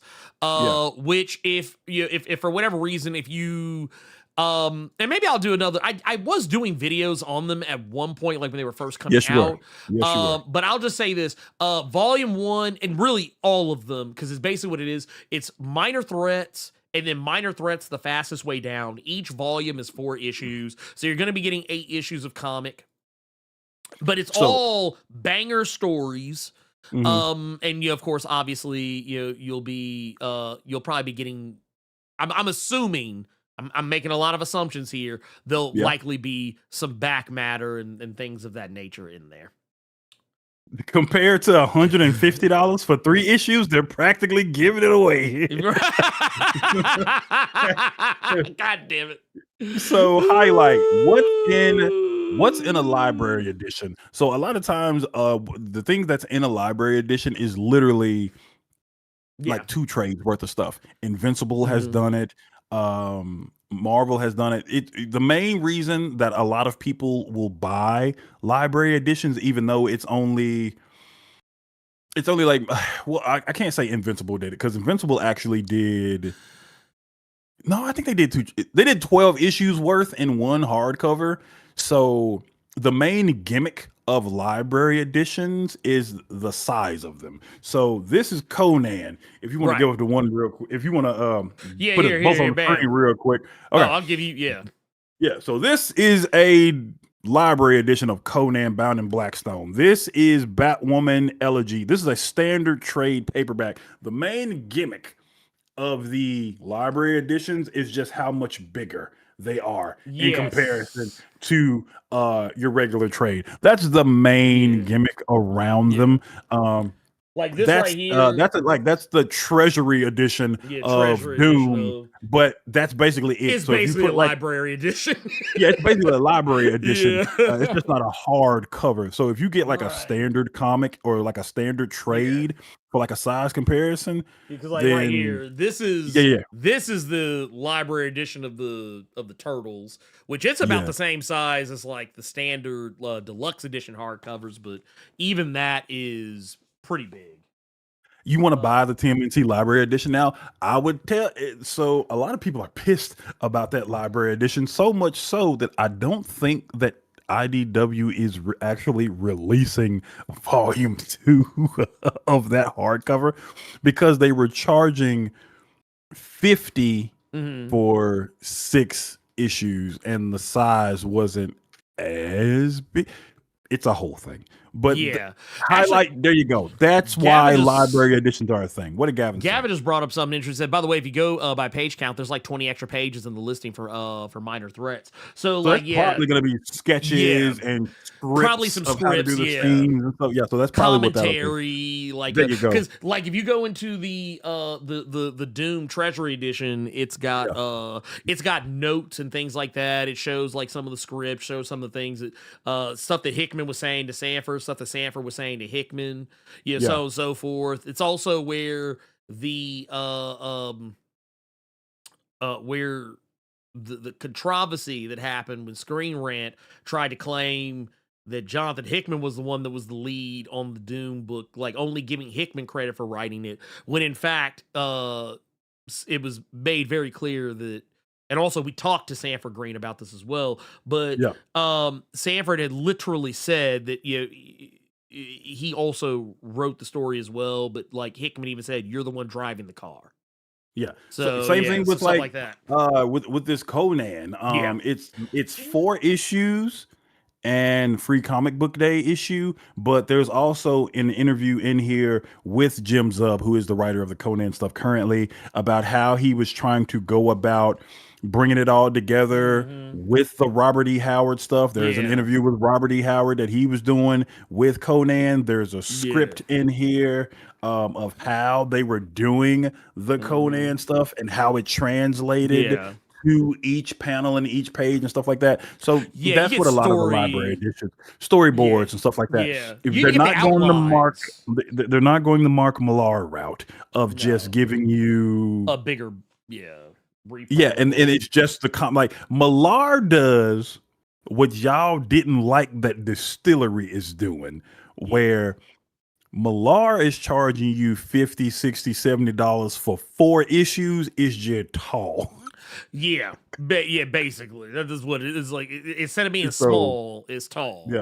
And here's the thing, I will say this, for anyone that is curious, like I know I've talked about Minor Threats before in the past, but if for whatever reason you're not familiar with the book, or you've never read it before, or you're just genuinely curious about what the book is about.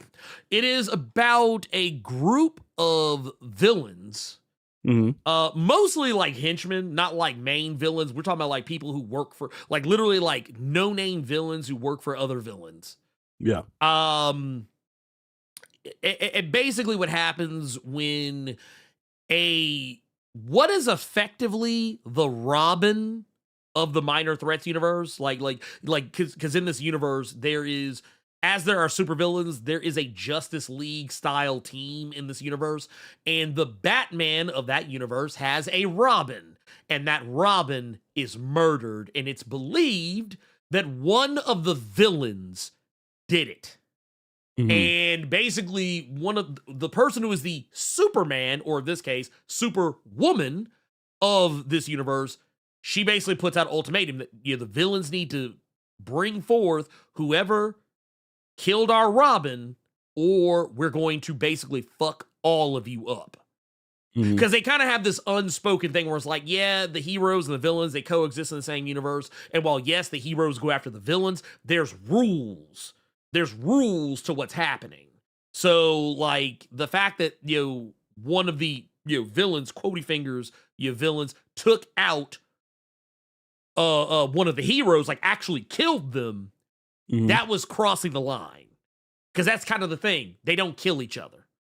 They have this kind of unsung thing. And now, this villain, Playtime, who grew up as a child supervillain, like basically she's the equivalent of a child star. Yeah. But only like instead of being a celebrity in movies, she was a villain. She grew up as a villain. And her whole thing was that she could just make toys. She could take any toys that she had and she could make them into like almost lifelike, like toys that could just do whatever she wanted them to do. Yeah. And basically it's her and a group of other villains trying to get to the bottom of who murdered not Robin. Okay. So there you go. All right. They used to sell library editions very commonly in local comic shops, but that was before the 90s and before digital media became popularized. So I actually disagree with that. I don't think it had anything to do with digital media as opposed to comic shops just weren't selling them because of how steep they were in price. And a lot of these library editions have done nothing but continue to go up in price. So if they're just sitting on a comic shop's shelf, every time you walk up in there, they're not really more so inclined to want to get more of them if all they doing is collecting dust on a shelf, and then they're going to have to try to sell it at a deeper discount just to purge it and get it out their system and try to make some kind of money back for what they ordered as opposed to just ordering more of them. So I think it had more so to do that people just not wanting to spend that much money on something. And when they were actually in the libraries, that's how some degenerate motherfuckers were getting them, because they would just check them out from the library and just not bring them the fuck back. So yeah, I think it's a lot with those library editions nowadays, man. There's a whole lot as opposed to just like digital media. It has a lot more to do with companies as a whole. But just getting back on these last two, I wanted to bring up. Oh, yes, please. That are coming out real quick. Well, this one's going to be real quick. A continuation of Tom Taylor's Detective Comics run. It's going to be volume 2 that's coming out on the 10th. It's called Elixir. If you have been a fan of Tom Taylor's Nightwing run and you saw how fun that book was, this is him going toward the detective route to show that, in my opinion, he's actually showing you why a lot of people think that when it comes to Batman books, Detective Comics is always the better book. Yeah. And Tom Taylor is doing that with his Detective Comics run. I would recommend it. The first arc was really good. With Mercy of the Father, and this one is just continuing that good. So just be on the lookout for that, Omni, when it comes out. But I wanted to end. I got one more before we get to that last one. There's something else coming up that I want to hit before we hit them with the best I think it's gonna be. Okay, go ahead. Yeah, we got Books of Slaughter Deluxe Edition. This is going to be kind of a unique one because it's actually not a particularly big book. I mean, it is kind of, sort of. This is actually the Books of Slaughter and Book of Butcher, Book of Cutter is what's actually being collected here. It's Yeah. 3 one-shots. It's gonna be 176 pages. So you're probably thinking like, wow, like a couple of some one-shots that long. Well, the thing is that these were the books that basically dive more into the world of Something's Killing the Children. So while there'll be like an A plot that's going on in each of these, there's also tons of like I can kind of show you just like a hint, a mere hint Yeah. of what you're probably going to see in there. Like I'll use the Book of Cutter as an example. And what I mean by that is you can see stuff like this in the Book of Cutter. Well, yes, there's a main story, there's a main plot line, main through line. There's also books that like, or not books, but there's pages that dive into how the House of Slaughter and the Book of the House of Cutter and so on and so forth, how all these things actually came together, like actual like historical accounts of like how the different masks came into play. You get so much more like okay, case in point. You know what this reminds me of?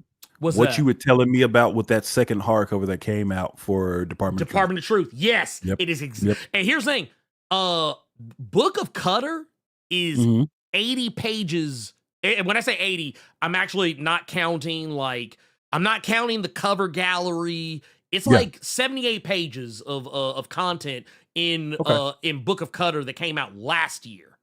Yeah. And then like when you get to like Book of Slaughter, and it's the same. It's the same thing. Like you're getting you're because I think what was it? Book of Slaughter. Which I actually really like that one because it wasn't as long. That one wasn't quite as long. It was like 48 pages, but that's still a lot. That's a lot of stuff. And actually, no, I take it back. It's actually 52 pages. I misspoke. But in this, you actually get to you get the main plot. Don't get me wrong. You're still getting the main plot because they kind of started focusing more on a different character that had been kind of popping up surreptitiously over the course of the book. But yeah, it's there was some really cool stuff that was happening in that, and it actually did like a full-on breakdown of like all of like the different masks and like what each mask represented and how people were selected and like why this, why that, why did this thing exist, why did that thing exist, why are the masks different. It goes into a lot of it, but neither here nor there. Point is that that the reason why I wanted to bring this up is because this is also still how you give away a good value. This is a deluxe hardcover edition. It is going to be 176 pages for $30. It is an oversized book, so like once again, it's going to be a bigger, larger thing that you're going to have on your shelf. But they are not, and even though I think they could, I actually think Boom could have got away with saying, no, we want 60. We want 60 for this. I could have seen that happen. I could have seen them go 50 or 60. This right here, 30, this is magnifique. This is perfect. And yes, I can't wait to see it. I love the fact that like I'm kind of ready for Maxine to kind of step out on her own. That's the chocolate sister that they've been focusing on in these books. But I love how they're kind of slowly building her up to kind of be like the next logical main character after Erica Slaughter. And the whole idea of her jumping ship, because that's kind of one of the big things with her character, is that she starts out as a white mask, which white mask, they basically are the group of people in the House of Slaughter. They don't hunt alone, they hunt in packs.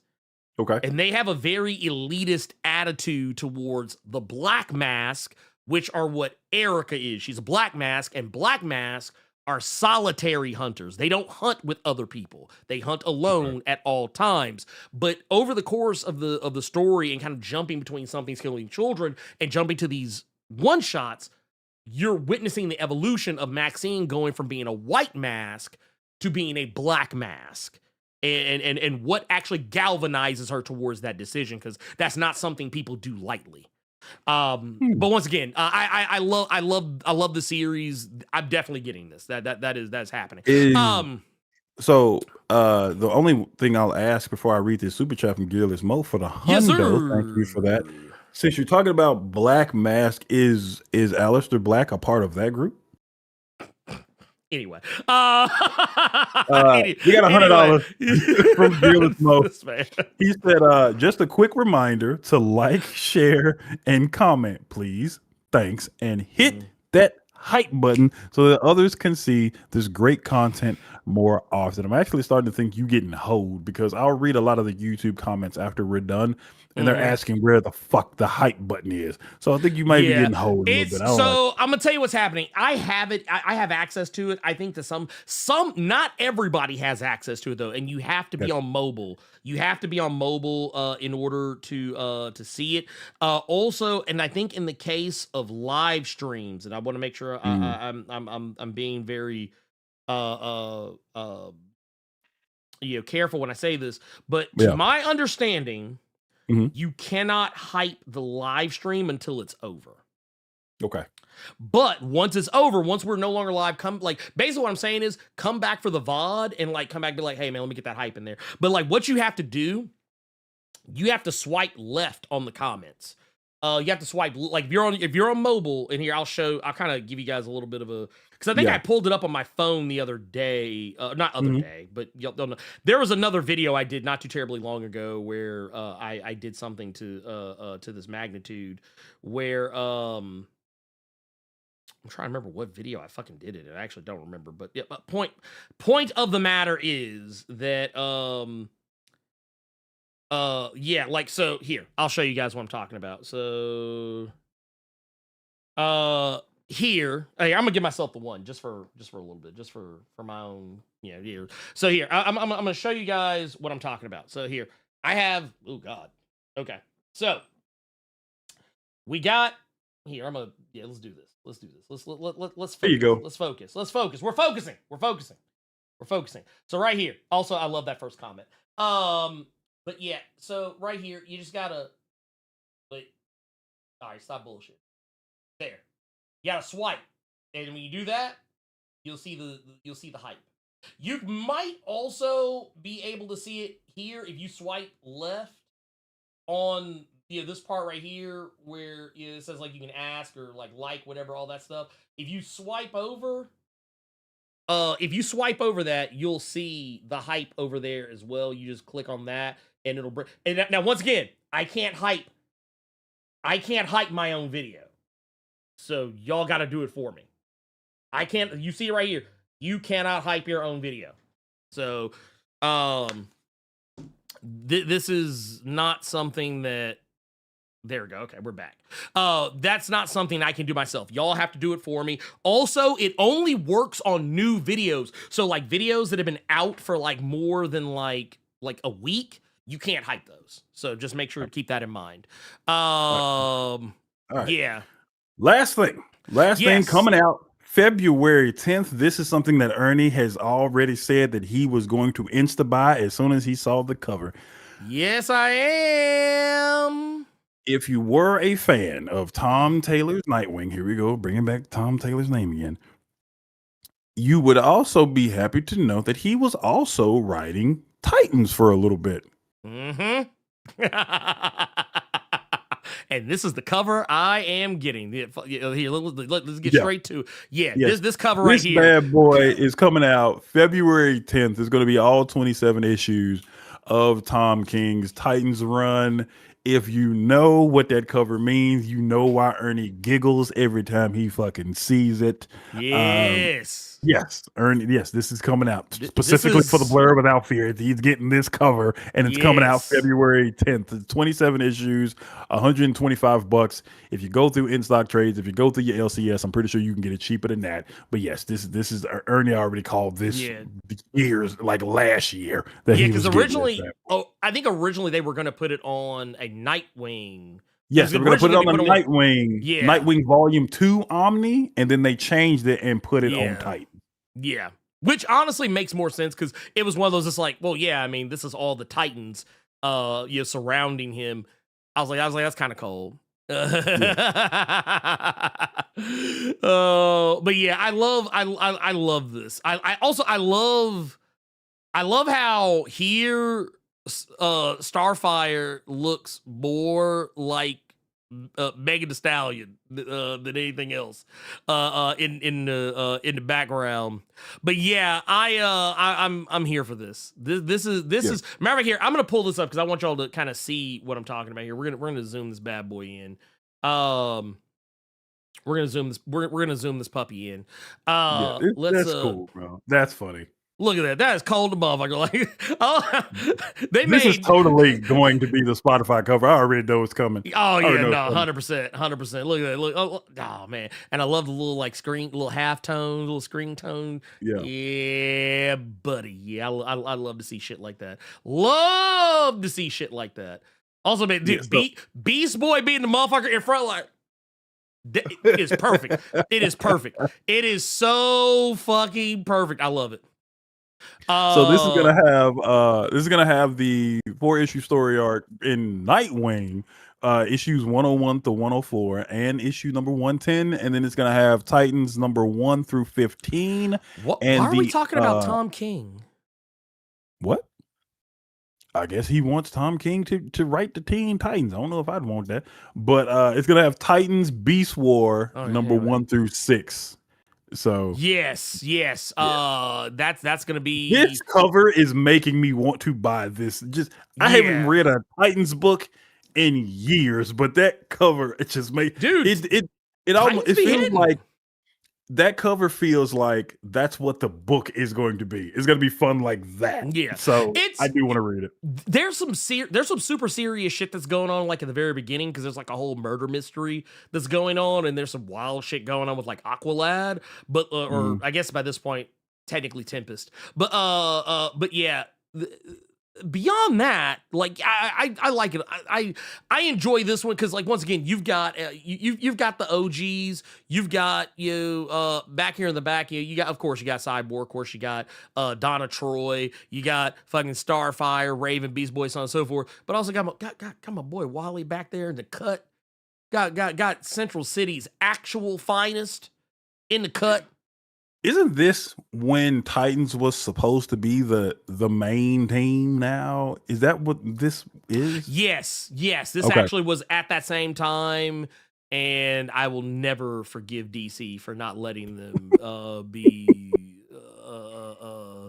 what they said they were going to be. Yeah, they never let the motherfuckers actually be who they were supposed to be. But yeah, I fucking hate that shit. That shit actually, it pisses me off to this very day because I was one of the people who was like, when they when they were like, when they at first made the announcement. Why you have Nightwing do this whole speech that Bruh! we are the team? I don't mean to make you more mad, but that's what my mind goes. True. He does a whole speech for everybody that we them now. Yeah, he literally are Timothy right now. Right. No, it fucking pissed me off because, like, dude, look, this shit right here. Hold on, wait. No. I'm not gonna let them get out of here with this bullshit. No. We like, look, it is time. It is time for the Titans. I was like, dude, I'm not gonna lie. I stood up in my fucking chair. I was finally, god damn. Like, we the ones, baby. Tom Taylor said, right? They literally had the finger up. They had the finger up. They're like, he flashed, still got the finger up. Yeah. Right, he do. Look, right here. Look at this shit. That motherfucker said, we the ones. We the ones. Oh my goodness. And I can't stand this bullshit sometimes, man. I swear to God. But you know what? I will say, at least DC did right by giving you an Omni for it, and you ain't got to hunt that trade or nothing like that. But y'all still, it was only 15 issues of actual Titans, and then you got and then you got an arc or an event for the Titans called Beast War, which was 6 issues. So yeah, that's very strange. I just, man, That's very strange. I have a like you know, I'm not gonna lie. You know what? After revisiting this, it's still real to me, damn it. God. Now this is me saying this, and I guarantee you people are gonna call bullshit in the comments. But I feel like DCKO would have hit harder if it was the Titans versus the Legion of Doom. Versus the Legion of Doom. So now, if y'all are supposed to be the top dog, y'all are gonna go against the top villains, and we're gonna see how you fare. I think that would have been cool. I think that would have been fun. Yeah. Also, I'm gonna say something so controversial. I'm gonna say something so controversial yet so brave. What's that? I really wish that they would do my boy Cyborg better than this sometimes. Got a better costume on the cover than trying to cosplay as Steel in the background. Yeah, thank you. That's actually exactly my point. Why are we not giving, like, why is Cyborg never walking around in a tracksuit fit? Like why? Like, I got questions, because I'm like, bruh, we literally got a whole tracksuit sitting up here. Why can we not get him in the tracksuit? Is that so hard? Is that so hard? Can we just get him in the tracksuit? Look at that, dude. This tracksuit cold a motherfucker. I want one. I don't even like weird tracksuits, but I want one. I'm like, God damn, I kind of want to put one of these hose on. Yeah, they were watching that. They were watching that HBO Max Doom Patrol. Yeah, Cyborg had all the tracksuits. All the tracksuits, dude. You motherfuckers had one job. Y'all had one job. Y'all fucked it off. Y'all just fucked it off. Damn, can't stand y'all. He is actually mad. Damn, bullshit. Damn, raggedy ass fucking DC Comics fucking with me. Goddamn. Anyway, sorry, I didn't mean to. Yeah, I see where we at right now. What does the Blerd Without Fear, taking away the X-Men video where he is dunking on Age of Revelation yet again? What does the Blerd Without Fear have on his plate to serve to everybody next? What's coming up? Well, there's a couple of videos that if you are goodly enough, if you're goodly enough to want to hang around, if you are a patron or channel member, you may have already seen them. But I have put up 2 videos for patrons and channel members that are on early access. Some of them will be popping up for you as not for some of you. It'll be popping up for everybody next week. Next week, both videos will release. I have 2 videos on the horizon. The first one being the first one's going to be releasing is the a video that is near and dear to my heart, and I feel like I have to keep making. This is going to be a video that I'm always going to have to make over and over and over and over and over again in perpetuity till the end of time, to the heat death of the fucking universe. And it is this comedian Godfrey does not get X-Men. You know what, Gavin? Gavin, you just gave me a fantastic idea. I don't think you should have done that. You know what? No. Fuck it. Oh, yeah, no. It's happening. It's happening. It's happening. It's happening. Yes. Thank you, Gav. Okay. Gavin did fucked up. Oh no. Gavin did fucked up. Gavin did fucked up like a motherfucker. He done fucked up. He done goofed. He done goofed because now it's gonna happen. It's gonna happen now. I'm gonna have to do the whitest comics 2025. I didn't want to do it, but goddamn it, I'm gonna goddamn do it. You know what? The Vanillas Award. The Vanillas Award, Lord. Let me hit. Award. Let's go. Yeah, that's happening. These are things. I damn near would have told you to end it on the Vanilla Awards. That is nuts. Nah, but I gotta give it to you. I gotta let y'all have the rest of it. Basically, could you imagine the trophy just being vanilla ice cream and gold. Wait, look, a pint of Haagen-Dazs, just like a little pint of some Haagen-Dazs. Just like, here you go, man. Go ahead. Oh my God. Ooh, Garrett Mo with the 1999 said. Oh, yes. And an update on Heart of Darkness #2. Well, okay, I tell you what. You know what? Here's what I'm gonna do, because I'm a benevolent comic creator. So I will. I can share a taste. I can share a small taste. Okay. I can share a small taste. So what's gonna happen here is I'll just do this. Yeah. I'll just do this. Listen. I'm gonna pick something very specific. I'm only gonna give a tease. I'm only gonna give a tease of something. I'm gonna give it like a little slight tease. Okay. It's not even a whole panel.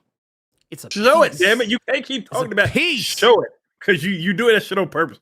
I gotta build that anticipation. Is okay. I'm gonna immediately tell you where my mind went. Okay. Now this is just me asking. Mm-hmm. Are we catching? I see the little cleavage at the bottom, so I'm going to assume. No, that's not what's happening. I'm going to assume nakedness. Or it's about to be the betwixt of nakedness. No nakedness. It's just she wears like one of those like kind of things. But no, okay. But no, there's something very specific that is happening here.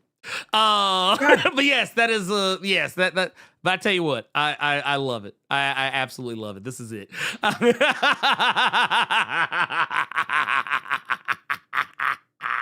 Yes.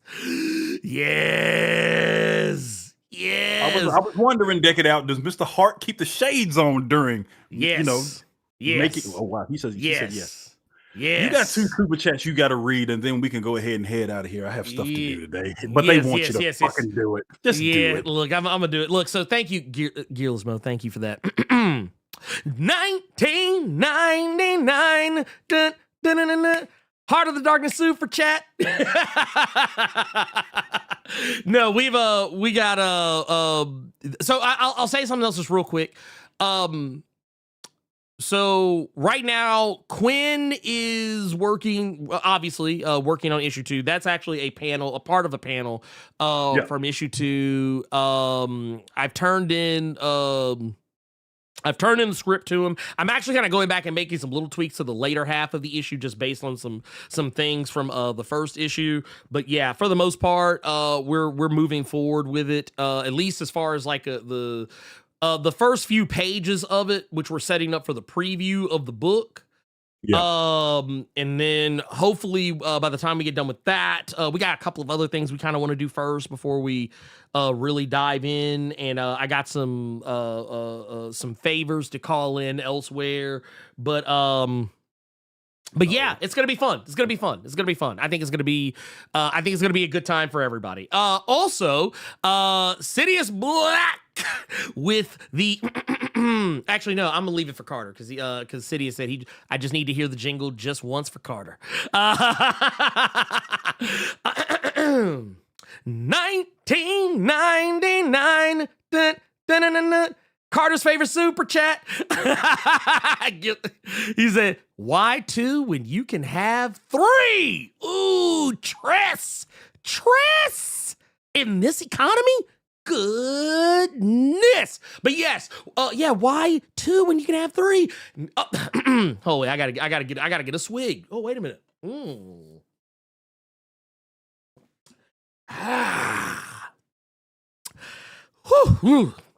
1999. Dun, dun, dun, dun, dun, dun, dun, dun, super chat. Man, look, man, we're just having to go here. This is good. I love to see it. We have also got because I didn't share this one. There's another video that's in early access right now. Yes, there's the me explaining with crayons why MLK and Malcolm X are not the basis for Professor X and Magneto. But I also have a video debunking a long-held myth about the existence of pink kryptonite with new information. I actually went back. I handed this video off to Robo and just let the chips fall where they may. But after he had finished the video, I actually found out something interesting that I actually went back and added into the video to put more value on said video. So definitely go check that out when it goes live. If you're a patron or channel member, you already have access to this video. But once all that is settled, I believe the Godfrey video is gonna be coming out. Shit, I think it's coming out in the next few days. I think probably around Wednesday, I think. And then for the public. And then the Pink Kryptonite video will be coming out like a couple of days after that. And then also go check out my most recent video for X-Men number 23. And yes, I know issue 24 just came out. I have a video for that as well. It's just that I've actually been doing less editing, so I can kind of focus on other shit. So some videos are probably going to be coming up a little later than maybe what you guys might be used to. So I apologize for that. But that said, yeah, you know what? I tell you what we're gonna do. We're gonna put a hold on questions this week, because honestly, I am tired and hungry, and I have not eaten anything yet of any major substance, and I kind of want to go do that and go see what the hell my child is doing, because they went out into the cold, and I'm curious to know how that went. So while you do that, I am going to be playing some more of No Rest for the Wicked. Thank you, Gearless Mo, for that. I don't think I actually told you thank you for that. Maybe I can't remember. But I finally got Ernie to play No Rest for the Wicked since they finally came out with the co-op stuff. And now Ernie is hooked on that game just as fucking much as I am. So thank you, Gearless Mo, for that. You all might get a Twitch stream today. Maybe. I might do that thing I wanted to do with Ernie and I playing something. So I might. You might. Don't hold me to that. You trying to play Space Marine 2? Oh, well, shit. I wasn't even talking about that, but just if we do have both of our cameras or both perspectives and all that jazz. Yeah. True. So we can figure that up. Yeah, I got nothing else. We'll do questions. We'll come back to questions next week. Because we kind of went we always go long, but we went like even longer than usual in terms of how long we stayed on topic. But here's the funny thing: we stayed on topic for the majority of the show, which is kind of wild, and we still went over. It's crazy. But anyway, you know what? I'm gonna say something that's probably gonna piss some people off, but that's okay. I don't care. I'm just gonna say real quick for Carter Presents. I'm the Blerd Without Fear, and to those ICE agents who literally just unalived an innocent man this morning on Saturday in Minnesota, yet again committing blatant public execution in our streets unlawfully. We're coming for you, nigga.